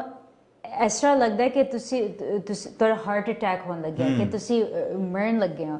ਇੰਨੀ ਐਂਜ਼ਾਈਟੀ ਹੁੰਦੀ ਹੈ ਸਾਹ ਨਹੀਂ ਆਉਂਦਾ ਤੁਸੀਂ ਬਰੀਥ ਨਹੀਂ ਕਰ ਸਕਦੇ ਕੋਈ ਲੋਕ ਤੇ ਬਿਲਕੁਲ ਲਾਈਕ ਲੇਟ ਜਾਂਦੇ ਆ ਫੇਂਟ ਹੋ ਜਾਂਦੇ ਬੇਹੋਸ਼ ਹੋ ਜਾਂਦੇ ਆ ਤੇ ਬਹੁਤ ਜਿਹਾ ਲੱਗਦਾ ਹੈ ਕਿ ਉਹਨਾਂ ਦੇ ਕੋਈ ਹਾਰਟ ਅਟੈਕ ਹੋ ਰਿਹਾ ਹੈ ਤੇ ਉਹ ਫਿਰ ਮੈਨੂੰ ਫੋਨ ਕਰਦੇ ਜਾਂ ਕ੍ਰਾਈਸਿਸ ਫੋਨ ਕਰਦੇ ਇਹਨਾਂ ਲੋਕ ਦੇ ਡਿਪਰੈਸ਼ਨ ਵੀ ਇਸ ਟਾਈਮ ਹੈਗਾ ਕਿ ਕਈ ਲੋਕ ਮਤਲਬ ਸੁਸਾਈਡ ਰਿਸਕ ਹੈਗੇ ਆ ਤਾਂ ਉਹ ਮੈਨੂੰ ਫੋਨ ਕਾਲ ਆਉਂਦੇ ਆ ਕਿ ਪੁਲਿਸ ਵਰੀਡ ਹੈਗੀ ਹੈ ਜਾਂ ਕ੍ਰਾਈਸਿਸ ਕਾਲ ਹੈਗਾ ਤੇ ਫਿਰ ਮੈਂ ਲੈਂਦੀ ਹਾਂ ਫੋਨ ਕਾਲਸ ਮਤਲਬ ਕਦੇ 3 ਵਜੇ ਸਵੇਰ ਦੇ ਹੋਣਗੇ ਕਿਉਂਕਿ ਉਸ ਟਾਈਮ ਹੀ ਲੋਕ ਸ਼ਰਾਬ ਪੀਂਦੇ ਆ ਡਰੱਗਸ ਕਿਉਂਕਿ ਘਰ ਬੈਠੇ ਆ ਨਾ ਤੇ ਡਿਪਰੈਸਡ ਹੈਗੇ ਆ ਕੰਮ ਨਹੀਂ ਕਰ ਸਕਦੇ ਲੜਾਈਆਂ ਹੁੰਦੀਆਂ ਪਈਆਂ ਘਰ 'ਚ ਬਹੁਤ ਪਰੇਸ਼ਾਨ ਲੋਕ ਹੈਗੇ ਆ ਤੇ ਫਿਰ ਨਾ ਸਬਸਟੈਂਸ ਯੂਜ਼ ਬਹੁਤ ਇਨਕਰੀਜ਼ ਹੋ ਰਿਹਾ ਹੈ ਕੋਈ ਲੋਕ ਨਾ ਓਵਰਡੋਸ ਵੀ ਕਰ ਲੈਂਦੇ ਆ ਹੈ ਨਾ ਤੇ ਜ਼ਿਆਦਾ ਦਵਾਈਆਂ ਵੀ ਲੈਂਦੇ ਆ ਸ਼ਰਾਬ ਵੀ ਪੀਂਦੇ ਆ ਤੇ ਉਹਦੇ ਨਾਲ ਵੀ ਮਤਲਬ ਉਸ ਤਰ੍ਹਾਂ ਦਾ ਤੁਹਾਨੂੰ ਲੱਗ ਸਕਦਾ ਹੈ ਕਿ ਤੁਹਾਨੂੰ ਪੈਨਿਕ ਹੋ ਰਿਹਾ ਅਟੈਕ ਹੈ ਨਾ ਤੇ ਫਿਰ ਮੈਂ ਉਹਨਾਂ ਨੂੰ ਕੋਚ ਕਰਨੀ ਹਾਂ ਮੈਂ ਕਿ ਅੱਛਾ ਇੱਕ ਸੈਕਿੰਡ ਸਾਹ ਲਾਓ ਵਿੰਡੋਜ਼ ਓਪਨ ਕਰੋ ਤੇ ਮੈਂ ਉਹਨਾਂ ਨੂੰ ਟਿਪਸ ਜਾਂ ਸਟ੍ਰੈਟਜੀਜ਼ ਫੈਮਿਲੀ ਨਾਲ ਵੀ ਗੱਲ ਕਰਦੀ ਹਾਂ ਇਹ ਡਿਫਰੈਂਸ ਹੈਗਾ ਸੋਸ਼ਲ ਵਰਕ ਤੇ ਸਾਈਕੋਲੋਜਿਸਟ ਨਾਲ ਸਾਈਕੋਲੋਜਿਸਟ ਬਸ ਇੱਕ ਇੰਡੀਵਿਜੂਅਲ ਨੂੰ ਦੇਖਦਾ ਤੇ ਉਹਨਾਂ ਦੇ ਮੈਂਟਲ ਹੈਲਥ ਨੂੰ ਦੇਖਦਾ ਰਾਈਟ ਸੋਸ਼ਲ ਵਰਕਰ ਅਸੀਂ ਫੈਮਿਲੀ ਪੂਰੇ ਪਰਿਵਾਰ ਨਾਲ ਗੱਲ ਕਰਦੇ ਹਾਂ ਬੈਠ ਕੇ ਗੱਲ ਕਰਨੇ ਆ ਅਸੀਂ ਇੰਪੈਕਟ ਦੇਖਦੇ ਹਾਂ ਬੱਚਿਆਂ ਦੇ ਕੀ ਇੰਪੈਕਟ ਹੈਗਾ ਡਾਇਨਾਮਿਕਸ ਕੀ ਹੈਗੇ ਕਲਚਰ ਕਿਸ ਤਰ੍ਹਾਂ ਇਨਫਲੂਐਂਸ ਕਰਦਾ ਕਿਸ ਤਰ੍ਹਾਂ ਲੋਕ ਕਮਿਊਨੀਕੇਟ ਕਰਦੇ ਆ ਅਸੀਂ ਫਿਰ ਕਮਿਊਨਿਟੀ ਸਿਸਟਮਸ ਦੇਖਦੇ ਹਾਂ ਅਸੀਂ ਬਿਲਕੁਲ ਹੋਲਿਸਟਿਕ ਪਿਕਚਰ ਦੇਖਦੇ ਹਾਂ ਹੈ ਕਿਸ ਤਰ੍ਹਾਂ ਇੰਟਰਵੈਂਸ਼ਨ ਕਰਨਾ ਚਾਹੀਦਾ ਸੋ ਆਪਾਂ ਪੈਨਿਕ ਬਾਰੇ ਹੋਰ ਥੋੜੀ ਜਿਹੀ ਅੱਗੇ ਚਰਚਾ ਕਰਾਂਗੇ ਇੱਕ ਬ੍ਰੇਕ ਲੈ ਲਈਏ ਬ੍ਰੇਕ ਤੋਂ ਬਾਅਦ ਫਿਰ ਜਲਦੀ ਆ ਕੇ ਨਾ ਹੋਰ ਬਹੁਤ ਸਾਰੇ ਪੁਆਇੰਟਸ ਉਹਦੇ ਬਾਰੇ ਵੀ ਆਪਾਂ ਚਰਚਾ ਕਰਾਂਗੇ ਸੋ ਦਰਸ਼ਕੋ ਇਸੇ ਤਰੀਕੇ ਦੇ ਨਾਲ ਜਿਹੜਾ ਪ੍ਰੋਗਰਾਮ ਵਿਜ਼ਨ ਪ੍ਰਾਈਮ ਟਾਈਮ ਅਸੀਂ ਤੁਹਾਡੇ ਲਈ ਲੈ ਕੇ ਆਉਣੇ ਆ 7 ਤੋਂ 8 ਪ੍ਰੋਗਰਾਮ ਦਾ ਟਾਈਮ ਹੁੰਦਾ ਤੇ ਬ੍ਰੇਕ ਲੈ ਲਈਏ ਬ੍ਰੇਕ ਤੋਂ ਬਾਅਦ ਜਲਦੀ ਪਰਤਦੇ ਹਾਂ ਜੇ ਅਗਰ ਕੋਈ ਤੁਹਾਡਾ ਸਵਾਲ ਸੁਝਾਅ ਜਾਂ ਤੁਹਾਡੇ ਕੋਲੇ ਕੋਈ ਇਸ ਤਰ੍ਹਾਂ ਦੀ ਜਾਣਕਾਰੀ ਹੋਈ ਤਾਂ ਤੁਸੀਂ ਜਿਹੜਾ ਸਕਰੀਨ ਉੱਪਰ ਨੰਬਰ ਚੱਲ ਰਿਹਾ ਉੱਤੇ ਕਾਲ ਕਰ ਸਕਦੇ ਆ ਇੱਕ ਬ੍ਰੇਕ ਤੋਂ ਬਾਅਦ ਜਲਦੀ ਪਰਤਦੇ ਹਾਂ ਸ਼ੁਕਰੀਆ ਕਿ ਤੁਸੀਂ ਵੀ ਲੱਭ ਰਹੇ ਹੋ ਪ੍ਰਾਪਰਟੀ ਤਾਂ ਅੱਜ ਹੀ ਸੰਪਰਕ ਕਰੋ ਸੁਨੀਲ ਗਰਗ ਨੂੰ ਜੋ ਕਿ ਵਿਨੀਪੈਗ ਮੈਨੀਟੋਬਾ ਵਿੱਚ ਬਾਇਰਸ ਤੇ ਸੈਲਰਸ ਨਾਲ ਹਰ ਪ੍ਰਾਈਸ ਪੁਆਇੰਟ ਤੇ ਕਰਦੇ ਨੇ ਕੰਮ ਚਾਹੇ ਬਾਇਰਸ ਲਈ ਮਲਟੀਪਲ ਆਫਰ ਸਿਚੁਏਸ਼ਨ ਹੋਵੇ ਜਾਂ ਸੈਲਰਸ ਲਈ ਵਧੀਆ ਮੁੱਲ ਤੇ ਗੱਲਬਾਤ ਕਰਨਾ। ਸੁਨੀਲ ਗਰਗ ਪ੍ਰੋਵਾਈਡ ਕਰਵਾਉਂਦੇ ਨੇ ਕਲਾਇੰਟਸ ਨੂੰ ਹਰ ਸਿਚੁਏਸ਼ਨ ਵਿੱਚ ਫਾਇਦੇਮੰਦ deal, simplified process and hassle free experience. ਇਹੀ ਚੀਜ਼ ਬਣਾਉਂਦੀ ਹੈ ਸੁਨੀਲ ਗਰਗ ਨੂੰ ਬਾਕੀਆਂ ਨਾਲੋਂ ਵੱਖ। ਫੁੱਲ MLS listings, strong online presence, open houses until sold, negotiable commission, property कोई भी होवे, residential building, commercial spaces, hotels, gas stations, motels and many more। अपनी ड्रीम प्रॉपर्टी लैन लई आज ही संपर्क करो सुनील गर्ग नू 2042920177 ते। ਸਤਿ ਸ਼੍ਰੀ ਅਕਾਲ ਜੀ, ਮੈਂ ਬਲਜੀਤ ਮੰਡ ਕੋਲਡਵੈਲ ਬੈਂਕਰ ਸਨ ਰਿਐਲਟੀ ਨਾਲ ਕੰਮ ਕਰਦਾ ਹੈਗਾ। ਜੇ ਤੁਹਾਡਾ ਕੋਈ ਵੀ ਪ੍ਰਾਪਰਟੀ ਲੈਣ ਦਾ ਹੈ ਇਰਾਦਾ ਤੇ ਅਸੀਂ ਤੁਹਾਨੂੰ ਲੈ ਕੇ ਦੇਵਾਂਗੇ, ਇਹ ਹੈ ਸਾਡਾ ਵਾਅਦਾ। ਵਧੀਆ ਤੇ ਭਰੋਸੇਯੋਗ ਸੇਵਾਵਾਂ ਲੈਣ ਵਾਸਤੇ ਡੂ ਕੰਟੈਕਟ ਵਿਦ ਮੀ 4169037171। ਮੈਂ ਬਲਜੀਤ ਮੰਡ ਕੋਲਡਵੈਲ ਬੈਂਕਰ ਸਨ ਰਿਐਲਟੀ ਨਾਲ ਕੰਮ ਕਰਦਾ ਹਾਂ। ਸਤਿ ਸ਼੍ਰੀ ਅਕਾਲ ਜੀ।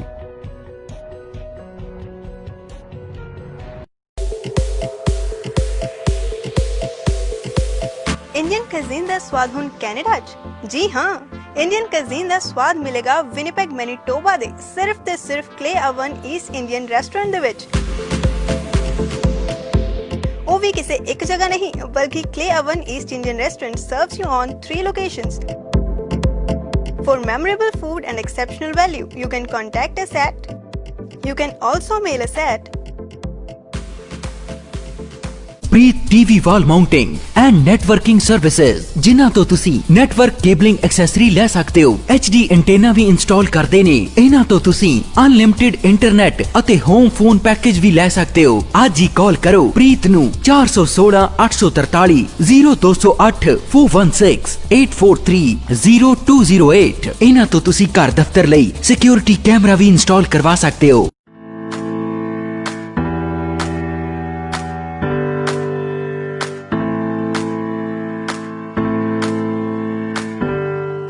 the beautiful you, Jao Renu Hair Salon and Spa।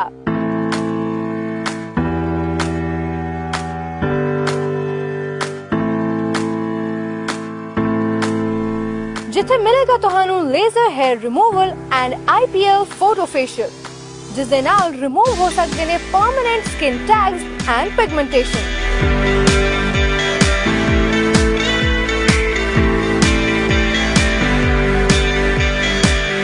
For more information, contact 204-233-3146।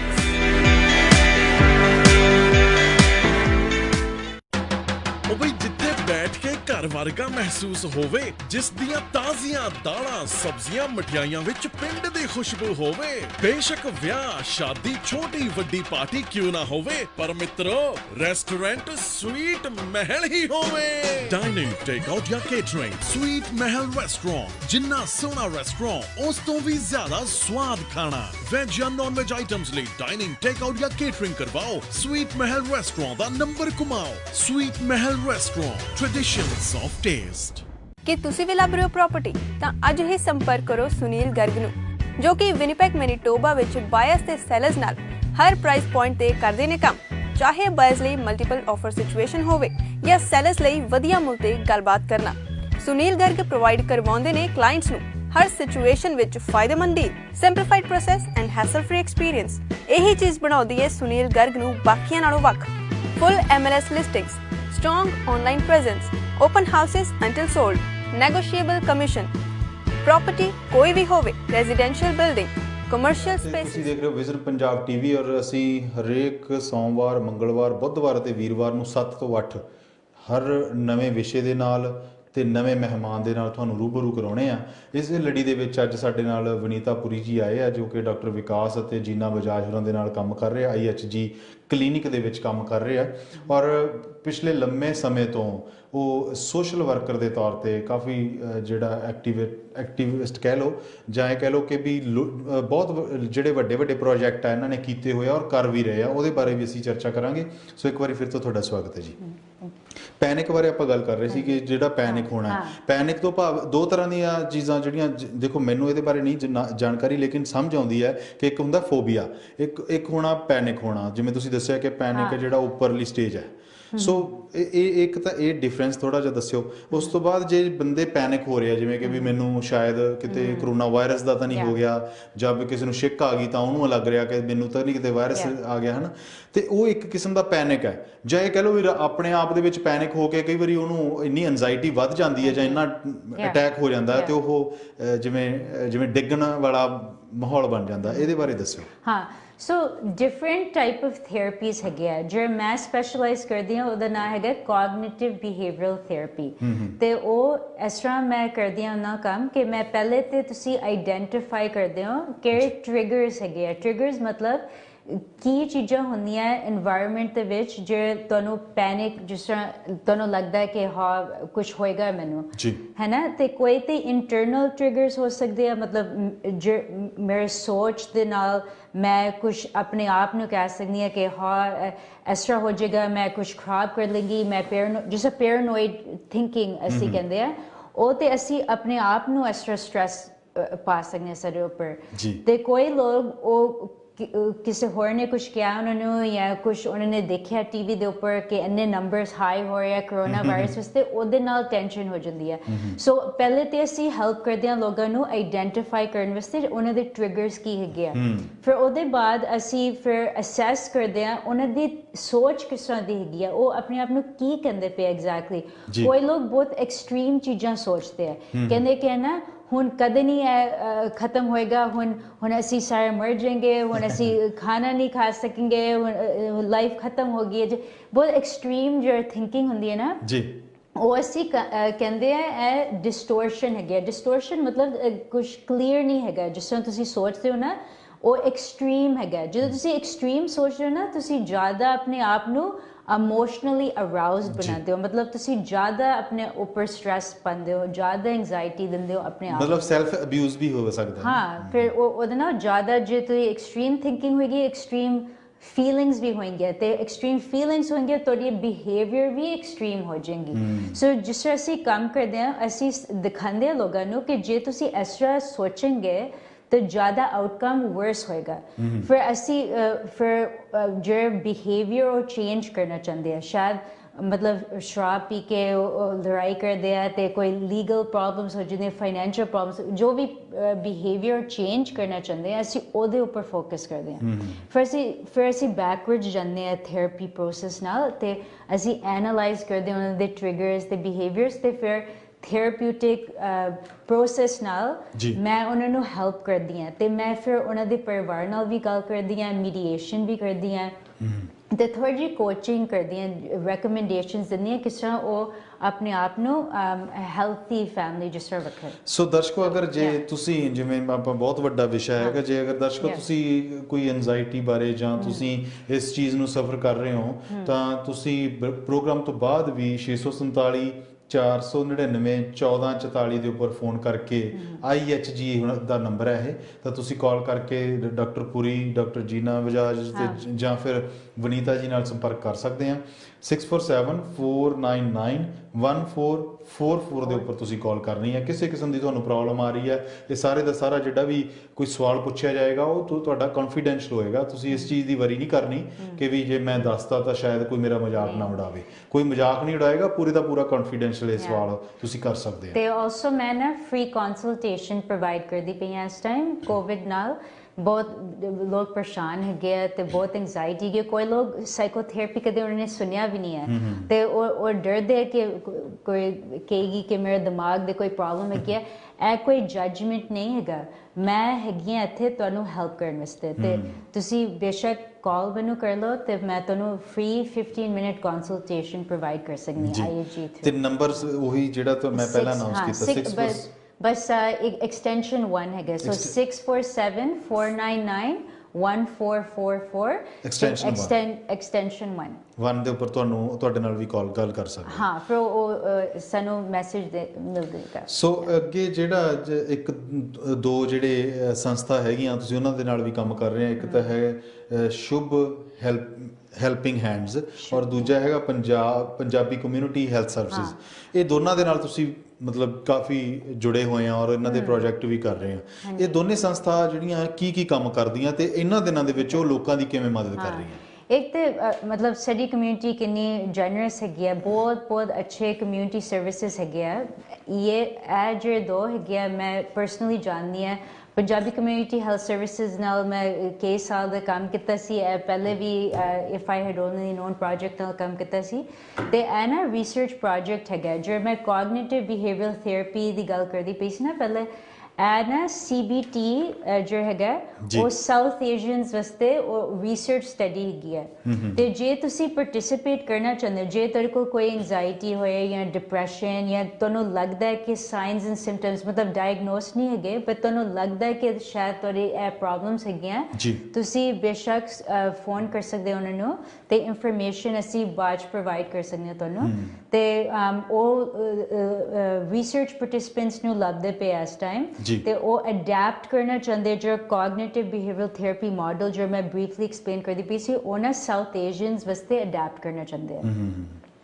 ते एक चीज़ हैगी है। ते फिर जो शुभ हेल्पिंग हैंड्स है, मेरी मम्मी भी एक्टिव पार्टिसिपेंट हैगी, उन्हें सीनियर्स द वेलनेस प्रोग्राम्स करते हैं ते रिक्रिएशन भी ते सोशलाइजेशन भी ते वो ना हेल्थी सीनियर्स द प्रोग्राम काफ़ी करते हैं। चैरिटेबल भी काम भी करते हैं। ड्यूरिंग कोविड क्राइसिस वो ना ग्रोसरीज दा काफ़ी हेल्प करते हैं लोगों को जो बाहर नहीं जा सकते, जो जो फ्रेल एल्डरली लोग है उन्होंने भी हेल्प कर सकते हैं। ते भी जो सेंटर है वो बहुत कुछ करता है। PCHS या लंगर ऑन व्हील्स काफ़ी उन्होंने दे प्रोग्राम्स भी ग्रुप प्रोग्राम्स भी बहुत वधिया है। एक तो जो सबसटेंस यूज वाले प्रॉब्लम्स जो शराब पींदे हैं, ड्रग्स करते हैं, उन्होंने दी ग्रुप थेरेपी प्रोग्राम्स होंगे, पेरेंटिंग क्लासेस भी होंगी, काफ़ी अच्छा बहुत अच्छे प्रोग्राम्स ਉਹਨਾਂ ਦੇ ਹੈਗੇ ਐਸ ਵੈਲ। ਸੋ ਜਦੋਂ ਤੁਸੀਂ ਇਹਨਾਂ ਦੇ ਨਾਲ ਪ੍ਰੋਜੈਕਟ ਕਰ ਰਹੇ ਆ, ਜਿਵੇਂ ਮੈਂ PCHS ਦਾ ਨਾਮ ਲਿਆ ਜਾਂ ਸ਼ੁਭ ਹੈਲਪਿੰਗ ਹੈਂਡਸ ਦੀ ਗੱਲ ਕਰ ਰਹੇ ਆ ਕਿ ਇਹ ਸੀਨੀਅਰਸ ਦੇ ਲਈ ਕੰਮ ਕਰ ਰਹੇ ਆ। ਹਾਂ, ਉਹ ਸ਼ੁਭ ਹੈਲਪਿੰਗ ਹੈਂਡਸ ਤੇ ਮੈਂ ਪ੍ਰੈਜੈਂਟੇਸ਼ਨਸ ਵੀ ਦਿੱਤੇ ਹੋਏ ਪਹਿਲੇ ਤੇ ਕੌਗਨੀਟਿਵ ਬਿਹੇਵੀਅਰਲ ਥੈਰੇਪੀ ਦੇ ਵੀ ਮੈਂ ਐਕਸਪਲੇਨ ਕੀਤਾ ਸੀ ਕਿਉਂਕਿ ਕਾਫੀ ਸੀਨੀਅਰਸ ਲਾਈਕ ਉਹਨਾਂ ਨੂੰ ਬਹੁਤ ਇੰਟਰਸਟਿੰਗ ਲੱਗਦਾ ਹੈ ਕਿ ਕਦੇ ਉਦਾਸ ਹੁੰਦੇ ਆ ਜਾਂ ਆਈਸੋਲੇਟ ਕਰਦੇ ਆ ਜਾਂ डिप्रैशन हो जाता, उन्होंने लफ्ज़ नहीं आता, उन्होंने पता नहीं डिप्रैशन की चीज़ हैगी है, उन्होंने पता है किस तरह उन्हें लगता है पर उन्होंने पता नहीं कि एक्चुअल प्रॉब्लम की हैगी है। सो फिर मैं काफ़ी प्रेजेंटेशंस भी बनाया है, उन्होंने फंड रेजिंग भी की हुई है पहले। सो एक कॉल ले लिए फिर उस तो बाद आप चर्चा करते हैं जी। सत श्री अकाल जी, स्वागत है जी ਤੁਹਾਡਾ प्रोग्राम ਦੇ ਵਿੱਚ। हाँ जी सत श्री अकाल जी, भैन जी का नंबर देंगे जी? हाँ जी लिख लो 647 499 नहीं एंग्रेज माड़ा जगदीप हाँ जी तुसी ऑफ द ईयर सुन लो, तुसी ਤੁਹਾਨੂੰ ਨੰਬਰ ਚਾਹੀਦਾ ऑफ द ईयर ਤੁਸੀਂ ਸੁਣ ਲਓ जी। 647 हाँ जी 647 499 1444 1444 हाँ जी। सो अगर ਤੁਹਾਨੂੰ ਕੋਈ ਕਿਸੇ ਕਿਸਮ ਦਾ ਜੇ ਸਵਾਲ ਹੈ ਜਾਂ ਤੁਸੀਂ ਸਿਰਫ ਨੰਬਰ ਲੈਣਾ ਚਾਹੁੰਦੇ ਆ ਤਾਂ ਮੈਂ ਵਾਰ-ਵਾਰ ਤੁਹਾਨੂੰ ਪ੍ਰੋਗਰਾਮ ਦੇ ਅੰਤ ਦੇ ਵਿੱਚ ਵੀ ਇਹਨਾਂ ਦਾ ਨੰਬਰ ਜਿਹੜਾ ਵਨੀਤਾ ਜੀ ਦਾ ਨੰਬਰ ਦੇਵਾਂਗਾ ਮੈਂ। ਇਹ ਫਿਰ ਵੀ ਇੱਕ ਵਾਰੀ ਨੋਟ ਕਰ ਲਓ ਤੁਸੀਂ 647 499 1444 ਤੇ ਐਕਸਟੈਂਸ਼ਨ 1 ਦੇ ਉੱਪਰ ਤੁਸੀਂ ਕਾਲ ਕਰ ਸਕਦੇ ਆ। 647 499 1444 ਤੇ ਤੁਸੀਂ ਕਾਲ ਕਰ ਸਕਦੇ ਆ ਜੀ। ਸੋ ਆਪਾਂ ਥੋੜ੍ਹੀਆਂ ਜਿਹੀਆਂ ਮੈਂ ਤੁਹਾਡੇ ਤੋਂ ਟਿਪਸ ਜਾਣਨਾ ਚਾਹਣਾ ਕਿਉਂਕਿ ਹੁਣ ਮੈਂ ਪਹਿਲਾਂ ਗੱਲ ਕੀਤੀ ਸੀ ਵੀ ਗੁੱਸਾ, ਫਿਰ ਉਸ ਤੋਂ ਬਾਅਦ ਕਈ ਵਾਰੀ ਇਮੋਸ਼ਨਲੀ ਆਪਾਂ ਆਪਣੇ ਆਪ 'ਚੋਂ ਕਿ ਵੀ ਮੈਂ ਤਾਂ ਕਿਸੇ ਦਾ ਮਾੜਾ ਕੀਤਾ ਹੀ ਨਹੀਂ ਜਾਂ ਮੈਨੂੰ ਉਹਨੇ ਕੁਝ ਗਲਤ ਕਹਿਤਾ ਤੇ ਜਾਂ ਇਹ ਕਹਿ ਲਓ ਕਿ ਈਗੋ ਈਗੋ ਦੀ ਬਹੁਤ ਦਿੱਕਤ ਆਉਂਦੀ ਹੈ। ਇਹਨਾਂ ਤੋਂ ਬਚਣ ਦੇ ਲਈ ਜੇ ਆਪਾਂ ਜੇ ਮੈਡੀਟੇਸ਼ਨ ਦੇ ਤੌਰ ਤੇ ਜਾਂ ਯੋਗਾ ਦੇ ਤੌਰ ਤੇ, ਕਿਉਂਕਿ ਤੁਸੀਂ ਉਹਨਾਂ ਨੂੰ ਵੀ ਬਹੁਤ ਅੱਛੇ ਤਰੀਕੇ ਦੇ ਨਾਲ ਲੋਕਾਂ ਨੂੰ ਕੋਚ ਕਰਦੇ ਹੋ, ਕੋਚਿੰਗ ਦਿੰਦੇ ਹੋ, ਤਾਂ ਕਿਸ ਤਰੀਕੇ ਦੇ ਨਾਲ ਕੋਈ ਐਕਸਰਸਾਈਜ਼ ਦੱਸੋ ਤਾਂ ਕਿ ਸਾਡੇ ਦਰਸ਼ਕ ਹੈ ਜਿਹੜੇ ਉਹ ਇਹੋ ਜਿਹੀ ਐਕਸਰਸਾਈਜ਼ ਦੇ ਨਾਲ ਆਪਣੇ ਜਿਹੜਾ ਪੀਸ ਆਫ ਮਾਈਂਡ ਹੈ ਜਿਹੜਾ ਉਹ ਬਣਾ ਕੇ ਰੱਖਣ। ਸੋ ਮਤਲਬ ਦੋ ਪਾਰਟ ਗੱਲ ਹੈਗੀ ਹੈ। ਇੱਕ ਤੇ ਜੇ ਅਸੀਂ ਰਿਲੈਕਸੇਸ਼ਨ ਕਰ ਸਕਦੇ ਯੋਗਾ ਮੈਡੀਟੇਸ਼ਨ ਬਰੀਥਿੰਗ ਉਹ ਵੈਸੇ ਫਿਕਸ ਨਹੀਂ ਕਰ ਸਕਦੀ ਹੈ ਜਿਹੜੀ ਪ੍ਰੋਬਲਮ ਹੈਗੀ ਹੈ। ਉਹ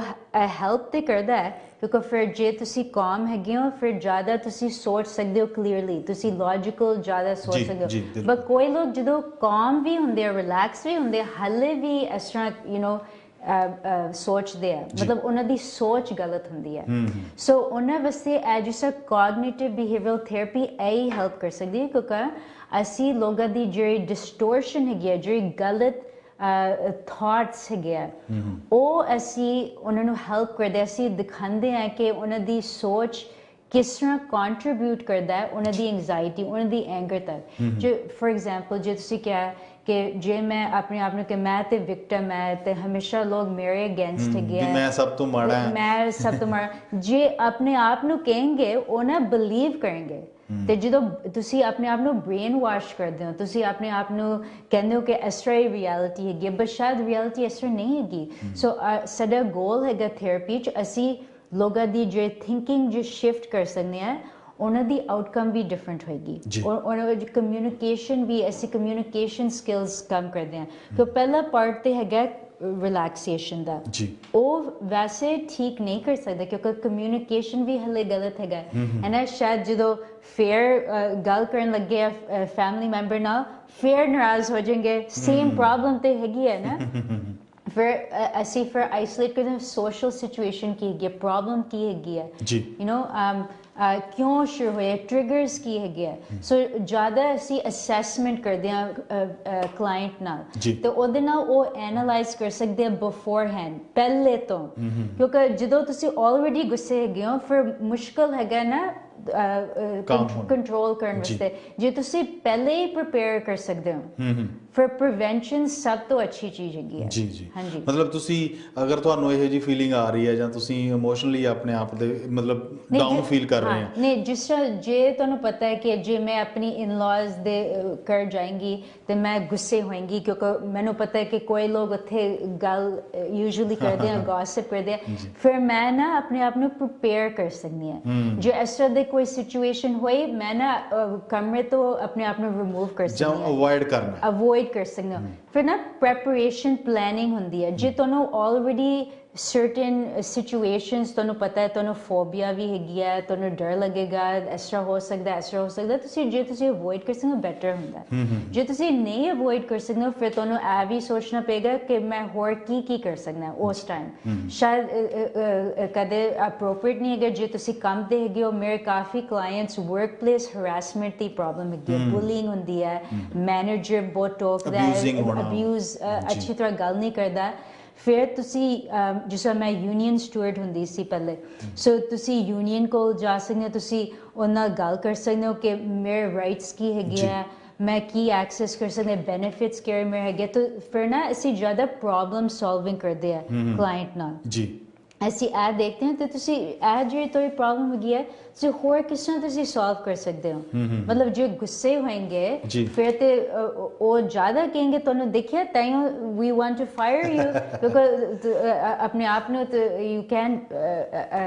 ਕਾਮ ਡਾਊਨ ਇੱਕ ਪਰਸਨਲੀ ਜਿਹੜਾ ਮੈਂ ਤੁਹਾਨੂੰ ਸਵਾਲ ਪੁੱਛਣਾ ਚਾਹਣਾ ਇਹ ਦੋ ਚੀਜ਼ਾਂ ਆਪਾਂ ਮੰਨਦੇ ਹਾਂ ਕਿ ਇੱਕ ਤਾਂ ਇਹ ਕਿ ਵੀ ਆਪਾਂ ਸੈਲਫ ਕੌਨਫੀਡੈਂਸ ਹੋਣਾ ਸੈਲਫ ਐਸਟੀਮ ਬਹੁਤ ਇੰਪੋਰਟੈਂਟ ਹੈ ਉਹ ਸੈਲਫ ਕੌਨਫੀਡੈਂਸ ਕਈ ਵਾਰੀ ਸਾਡੀ ਈਗੋ ਵੀ ਬਣ ਜਾਂਦਾ ਹੈ ਹੁਣ ਇਹ ਦਿੱਕਤ ਇਹ ਆਉਂਦੀ ਆ ਕਈ ਵਾਰੀ ਤਾਂ ਇਹ ਸੋਚਦੇ ਆ ਵੀ ਆਪਾਂ ਆਪਣੇ ਆਪ ਨੂੰ ਨੀਵੇਂ ਮੰਨ ਕੇ ਚੱਲਣਾ ਨਿਮਾਣੇ ਮੰਨ ਕੇ ਚੱਲਣਾ ਜਿਹਦੇ ਨਾਲ ਕਿ ਸਾਡੇ ਅੰਦਰ ਈਗੋ ਨਾ ਆਵੇ ਹੰਕਾਰ ਨਾ ਆਵੇ ਦੂਜੇ ਪਾਸੇ ਇਹ ਹੈ ਕਿ ਜੇ ਆਪਾਂ ਆਪਣੇ ਆਪ ਨੂੰ ਨੀਵੇਂ ਮੰਨ ਲਿਆ ਜਾਂ ਹੀਨਤਾ ਕਹਿੰਦੇ ਆਪਾਂ ਮੇਰੇ ਅੰਦਰ ਹੀਨਤਾ ਆ ਗਈ ਹੀਨ ਭਾਵ ਆ ਗਿਆ ਵੀ ਆਪਣੇ ਆਪ ਨੂੰ ਨੀਵਾਂ ਮੰਨ ਰਿਹਾ ਹਨ ਤਾਂ ਫਿਰ ਦੂਜੇ ਪਾਸੇ ਸਾਡੇ ਵਿੱਚ ਇਹ ਐਂਜ਼ਾਈਟੀ ਆਉਣਾ ਜਾਂ ਫੋਬੀਆ ਆਉਣਾ ਜਾਂ ਪੈਨਿਕ ਹੋਣਾ ਫਿਰ ਉਹ ਵੀ ਵੱਧ ਜਾਂਦਾ ਕਿਉਂਕਿ ਇਹਦੇ ਵਿੱਚ ਥੋੜਾ ਜਿਹਾ ਮੈਂ ਡਿਫਰੈਂਸ ਜਾਣਨਾ ਚਾਹਣਾ ਕਿ ਵੀ ਬੰਦਾ ਕਿਸ ਤਰੀਕੇ ਨਾਲ ਬੈਲੈਂਸ ਰੱਖ ਸਕਦਾ ਕਿਉਂਕਿ ਜੇ ਈਗੋ ਵੀ ਨਾ ਆਵੇ ਥੋੜਾ ਉਹਨਾਂ ਜ਼ਿਆਦਾ ਕੰਟਰੋਲ ਹੈਗਾ ਜੇ ਜ਼ਿਆਦਾ ਤੇ ਲੋਕ ਡਰਦੇ ਆ ਲੋਕ ਕੀ ਕहेंगे ਹੈ ਉਹ ਇਸ ਤਰ੍ਹਾਂ ਸੋਚेंगे ਕਿ ਮੈਂ ਈਗੋ ਵਾਲਾ ਹੈਗਾ ਜਾਂ ਇਸ ਤਰ੍ਹਾਂ ਸੋਚेंगे ਜੇ ਤੁਸੀਂ ਜ਼ਿਆਦਾ ਲੋਕਾਂ ਦੇ ਫੋਕਸ ਕਰਦੇ ਹੋ ਤੇ ਆਪਣੇ ਆਪ ਨੂੰ ਨਹੀਂ ਠੀਕ ਕਰਦੇ ਫਿਰ ਇਹੀ ਪ੍ਰੋਬਲਮ ਹੈਗੀ ਹੈ ਨਾ ਜੇ ਤੁਸੀਂ ਉੱਥੋਂ ਹੀ ਸਟ੍ਰੈਸ ਮਿਲਦਾ ਸਾਨੂੰ ਕਿ ਅਸੀਂ ਸੋਚਦੇ ਜੇ ਮੈਂ ਇਸ ਤਰ੍ਹਾਂ ਪ੍ਰੈਜ਼ੈਂਟ ਕਰਾਂ ਤਾਂ ਫਿਰ ਇਸ ਤਰ੍ਹਾਂ ਸੋਚेंगे ਉਹਦੇ ਨਾਲ ਜ਼ਿਆਦਾ ਟੈਨਸ਼ਨ ਹੋ ਜਾਂਦੀ ਹੈ ਸੋ ਜਦੋਂ ਮੈਂ ਲੋਕਾਂ ਨਾਲ ਕੰਮ ਕਰਦੀ ਹਾਂ ਮੈਂ ਉਹਨਾਂ ਨੂੰ ਪੁੱਛਦੀ ਹਾਂ ਤੁਸੀਂ ਕਿਸ ਤਰ੍ਹਾਂ ਫੀਲ ਕਰਦੇ ਹੋ I don't want to know ਉਹ ਤੁਹਾਡੀ ਫੈਮਿਲੀ ਕੀ ਸੋਚਦੀ ਹੈ ਤੁਹਾਡੇ ਫਰੈਂਡਸ ਕੀ ਸੋਚਦੇ ਤੁਸੀਂ ਕੀ ਸੋਚਦੇ ਹੋ ਕਿਉਂ ਸੋਚਦੇ ਹੋ ਕਿਸ ਤਰ੍ਹਾਂ ਤੁਹਾਨੂੰ ਇਸ ਤਰ੍ਹਾਂ ਲੱਗਿਆ ਰਾਈਟ ਸੋ ਫਿਰ ਜਦੋਂ ਲੋਕ ਨੈਚੁਰਲੀ ਆਪਣਾ ਰਿਫਲੈਕਟ ਕਰਦੇ ਆ ਤੇ ਕਦੇ ਮੈਂ ਉਹਨਾਂ ਨੂੰ ਹੋਮਵਰਕ ਹਮੇਸ਼ਾ ਦਿੰਦੀ ਹਾਂ ਤਾਂ ਮੈਂ ਕਹਿੰਦੀ ਹਾਂ ਕਿ ਤੁਸੀਂ ਨਾ ਜਰਨਲ ਲਿਖੋ ਤੁਸੀਂ ਮੈਨੂੰ ਦੱਸੋ ਉਹ ਜਰਨਲ 'ਚ ਤੁਸੀਂ ਕਿਸ ਤਰ੍ਹਾਂ ਆਪਣੇ ਆਪ ਨੂੰ ਅਸੈਸ ਕਰੋ ਚਾਈਲਡਹੁੱਡ ਤੱਕ ਹੁਣ ਤੱਕ ਤੁਸੀਂ ਕੀ ਸਿੱਖਿਆ ਆਪਣੇ ਆਪ ਦਾ ਰਾਈਟ ਆਪਣੇ ਈਗੋ ਤੇ ਜਾਂ ਤੁਹਾਡੀ ਪਰਸਨੈਲਿਟੀ ਸੋ ਲੋਕ ਨਾ ਜ਼ਿਆਦਾ ਜਦੋਂ ਆਪਣੇ ਆਪ ਨੂੰ ਰਿਸਪੈਕਟ ਕਰਨ ਲੱਗਦੇ ਆ ਫਿਰ ਜ਼ਿਆਦਾ ਵਰੀ ਨਹੀਂ ਕਰਦੇ ਹੋਰ ਲੋਕ ਵੀ ਲੋਕ ਕੀ ਕਹਿਣਗੇ हाँ ਇਹ ਸਭ ਤੋਂ ਬਿਗੇਸਟ ਪ੍ਰੋਬਲਮ ਹੈਗੀ ਹੈ ਮੈਨੂੰ ਲੱਗਦਾ ਸਾਰੀ ਕਮਿਊਨਿਟੀਜ਼ ਲੋਕ ਜ਼ਿਆਦਾ ਵਰੀ ਕਰਦੇ ਹੋਰ ਲੋਕ ਕੀ ਕहेंगे ਮੈਂ ਮੈਂਟਲ ਹੈਲਥ ਤੇ ਮੈਂ ਥੈਰੇਪਿਸਟ ਨੂੰ ਨਹੀਂ ਦੇਖਣਾ ਚਾਹੁੰਦੀ ਕਿਉਂਕਿ ਲੋਕ ਕੀ ਕहेंगे ਹੈ ਨਾ ਲੋਕ ਡਰਦੇ ਆ ਹੈਲਪ ਨਹੀਂ ਕਰਨਾ ਚਾਹੁੰਦੇ ਪਰ ਇਹ ਬਹੁਤ ਗਲਤ ਗੱਲ ਹੈਗੀ ਹੈ ਨਾ ਲੋਕ ਸਾਰਿਆਂ ਨੂੰ ਹੈਲਪ ਚਾਹੀਦੀ ਹੈ ਸੋ ਖਾਸ ਕਰਕੇ ਤੁਸੀਂ ਵੀ ਦੇਖਿਆ ਹੋਣਾ ਅਮ੍ਰਿਤਾ ਜੀ ਕਿ ਜਿਹੜੀ ਸਾਡੀ ਜਿਵੇਂ ਪੰਜਾਬੀ ਕਮਿਊਨਿਟੀ ਹੈ ਉਹਦੇ ਵਿੱਚ ਤਾਂ ਸਾਡਾ ਜਿਹੜਾ ਜੇ ਆਪਾਂ ਪੰਜਾਬ ਦੀ ਗੱਲ ਕਰੀਏ ਜਾਂ ਸਾਰਾ ਸਾਡਾ ਸੱਭਿਆਚਾਰ ਹੀ ਇਹੋ ਜਿਹਾ ਕਿ ਸਾਡਾ ਕਲਚਰ ਇਹੋ ਜਿਹਾ ਸਾਨੂੰ ਮਿਲਿਆ ਸੰਸਕਾਰ ਇਹੋ ਜਿਹੇ ਮਿਲੇ ਹੋਏ ਆ ਕਿ ਵੀ ਜੇ ਮੈਂ ਆਹ ਕੀਤਾ ਤਾਂ ਲੋਕ ਕੀ ਕਹਿਣਗੇ ਜੇ ਮੈਂ ਇਸ ਤਰ੍ਹਾਂ ਨਾ ਕੀਤਾ ਤਾਂ ਲੋਕ ਕੀ ਕਹਿਣਗੇ ਸਾਡੀ ਦਿੱਕਤ ਹੀ ਇਹ ਆ ਅਸੀਂ ਫੋਕਸ ਲੋਕਾਂ ਵੱਲ ਕਰ ਲੈਂਦੇ ਆ ਜਿੱਥੇ ਸਾਡਾ ਸੈਲਫ ਹੈ ਜਿਹੜਾ ਉਹ ਖਤਮ ਹੋ ਜਾਂਦਾ ਮਾਨਸਿਕ ਤੌਰ ਤੇ ਵੀ ਅਸੀਂ ਖਤਮ ਹੋ ਜਾਂਦੇ ਆ ਫਿਜ਼ੀਕਲ ਤੌਰ ਤੇ ਵੀ ਖਤਮ ਹੋ ਜਾਂਦੇ ਆ ਔਰ ਉਹਦੇ ਨਾਲ ਸਾਡੀ ਫੈਮਿਲੀ ਤੇ ਵੀ ਅਸਰ ਪੈਂਦਾ ਤੇ ਹਮੇਸ਼ਾ ਦਿਖਾਣਾ ਚਾਹੁੰਦੇ ਕਿ ਸਭ ਕੁਝ ਪਰਫੈਕਟ ਹੈਗਾ ਸਾਡੇ ਲਾਈਫ 'ਚ ਇਹ ਵੀ ਨਹੀਂ ਸਹੀ ਗੱਲ ਹੈਗੀ ਰਾਈਟ ਕਿਉਂਕਿ ਸਾਰਿਆਂ ਦੇ ਪ੍ਰੋਬਲਮਸ ਹੈਗੇ ਆ ਜੇ ਅਸੀਂ ਪ੍ਰੋਬਲਮਸ ਦੀ ਗੱਲ ਨਹੀਂ ਕਰਦੇ ਫਿਰ ਕੀ ਹੋਏਗਾ ਸਾਰੇ ਦੇ ਕਾਮਨ ਐਕਸਪੀਰੀਅੰਸ ਹੈਗੇ ਅਸੀਂ ਸਾਰੇ ਲੋਕ ਇਮੀਗ੍ਰੈਂਟਸ ਹੈਗੇ ਸੀ ਨਿਊਕਮਰ ਸੀ ਐਟ ਸਮ ਪੁਆਇੰਟ ਹੈ ਨਾ ਜੌਬਸ ਵੀ ਲੱਭਣੇ ਸੀ ਹਾਊਸਿੰਗ ਲੱਭਣੀ ਸੀ ਹੈ ਨਾ ਤੇ ਉਹ ਸੋਸ਼ਲ ਵਰਕਰਸ ਬਹੁਤ ਉਹਨਾਂ ਦਾ ਹੈਲਪ ਹੈਗਾ ਕਿ ਉਹ ਇਸ ਤਰ੍ਹਾਂ ਦੀਆਂ ਚੀਜ਼ਾਂ ਬੇਸਿਕ ਨੀਡਸ ਸਾਰਿਆਂ ਦੀ ਪ੍ਰੋਬਲਮਸ ਹੈਗੀਆਂ ਨਾ ਤੇ ਜੇ ਅਸੀਂ ਹੈਲਪ ਕਰ ਸਕਦੇ ਹਾਂ ਹੋਰ ਲੋਕਾਂ ਨੂੰ ਫਿਰ ਉਹ ਵੀ ਫਿਰ ਸਾਨੂੰ ਹੈਲਪ ਕਰ ਸਕਦੇ ਆ ਤੇ ਇਹਦੇ ਵਿੱਚ ਜਿਵੇਂ ਤੁਸੀਂ ਵਲੰਟੀਅਰ ਦੇ ਤੌਰ ਤੇ ਵੀ ਤੁਹਾਡੇ ਨਾਲ ਲੋਕ ਜੁੜਦੇ ਆ ਵਲੰਟੀਅਰ ਕਰਨ ਦੇ ਲਈ ਜੋ ਤੁਹਾਡੇ ਨਾਲ ਵੀ ਜਿਵੇਂ ਜੇ ਕਿਸੇ ਨੇ ਵਲੰਟੀਅਰ ਦੇ ਤੌਰ ਤੇ ਕੰਮ ਕਰਨਾ ਹੋਵੇ ਜਿਵੇਂ ਕੋਈ ਨਿਊ ਇਮੀਗ੍ਰੈਂਟਸ ਆਏ ਆ ਜਾਂ ਸਟੂਡੈਂਟਸ ਆਏ ਆ ਐਕਚੁਅਲੀ ਮੈਂ ਇੱਕ ਸਟੂਡੈਂਟ ਨੂੰ ਇਸ ਟਾਈਮ ਮੈਂ ਸੁਪਰਵਾਈਜ਼ ਕਰਦੀ ਪਈ ਹਾਂ ਐਜ਼ ਵੈਲ ਯੂਨੀਵਰਸਿਟੀ ਤੋਂ masters of social work student ਹੈਗੀ ਹੈ ਤੇ ਉਹ ਵੀ ਮੈਨੂੰ ਹੈਲਪ ਕਰਦੀ ਹੈ ਮੈਂ ਉਹਨੂੰ ਸਿਖਾਉਂਦੀ ਹਾਂ ਕਿਸ ਤਰ੍ਹਾਂ ਐਥੀਕਲ ਪ੍ਰੈਕਟਿਸ ਕਿਸ ਤਰ੍ਹਾਂ ਕਰਦੇ ਹੋ ਕਿਸ ਤਰ੍ਹਾਂ ਅਸੈਸਮੈਂਟ ਕਰਦੇ ਆ ਕਿਸ ਤਰ੍ਹਾਂ ਟਰੀਟ ਕਰਦੇ ਆ ਕਿਸ ਤਰ੍ਹਾਂ ਇਵੈਲੂਏਸ਼ਨ ਬਹੁਤ ਇੰਪੋਰਟੈਂਟ ਹੈ ਸੋਸ਼ਲ ਵਰਕਰ 'ਚ ਕਿਉਂਕਿ ਅਸੀਂ ਦੇਖਣਾ ਚਾਹੁੰਦੇ ਹਾਂ ਕਿ ਜੇ ਸਾਡੀ ਟਰੀਟਮੈਂਟ ਇਫੈਕਟਿਵ ਹੈਗੀ ਹੈ ਕਿ ਨਹੀਂ ਸਾਨੂੰ ਇਹ ਨਹੀਂ ਪਤਾ ਹੋ ਸਕਦਾ ਅਨਲੈਸ ਅਸੀਂ ਪੁੱਛਦੇ ਹਾਂ ਕੁਐਸਚਨ ਜੇ ਅਸੀਂ ਇੰਟਰਵਿਊ ਲੈਂਦੇ ਹਾਂ ਕਿਸੇ ਦਾ ਅਸੀਂ ਦੇਖਦੇ ਹਾਂ ਉਹਨਾਂ ਦੇ ਜੋ ਰਿਸਕ ਫੈਕਟਰਸ ਡਾਊਨ ਹੁੰਦੇ ਆ ਲੈਸ ਮਤਲਬ ਐਡਿਕਸ਼ਨ ਪ੍ਰੋਬਲਮ ਲੈਸ ਗੁੱਸਾ ਅਸੀਂ ਅਸੈਸ ਕਰਦੇ ਹਾਂ ਤੇ ਫਿਰ ਉਹਦੇ ਉੱਪਰ ਅਸੀਂ ਐਨਾਲਾਈਜ਼ ਕਰ ਸਕਦੇ ਜੇ ਇਫੈਕਟਿਵ ਹੋਇਆ ਸੀ ਕਿ ਨਹੀਂ ਜਿਵੇਂ PCHS ਦੇ ਨਾਲ ਤੁਸੀਂ ਇੱਕ ਜਿਵੇਂ ਆਪਾਂ ਅਲਕੋਹਲਿਜ਼ਮ ਦੀ ਗੱਲ ਕੀਤੀ ਵੀ ਉਹਨਾਂ ਨੇ ਇੱਕ ਪ੍ਰੋਜੈਕਟ ਚਲਾਇਆ ਹੋਇਆ ਜਿਹੜੇ ਬਹੁਤ ਸਾਰੇ ਕੇਸਿਸ ਤੁਹਾਨੂੰ ਇਸ ਤਰ੍ਹਾਂ ਦੇ ਵੀ ਆਉਂਦੇ ਹੋਣੇ ਜਿਹੜੇ ਸ਼ਰਾਬ ਪੀਂਦੇ ਆ ਜਾਂ ਨਸ਼ਾ ਕਰਦੇ ਆ ਉਸ ਨਸ਼ੇ ਦੀ ਕਈ ਵਾਰੀ ਇੰਨੀ ਕੁ ਜ਼ਿਆਦਾ ਡੋਜ਼ ਹੁੰਦੀ ਆ ਉਹਦੇ ਵਿੱਚ ਉਹ ਕ੍ਰਾਈਮ ਕਰਦੇ ਆ ਬੱਚਿਆਂ ਨੂੰ ਕੁੱਟਣਾ ਜਾਂ ਆਪਣੀ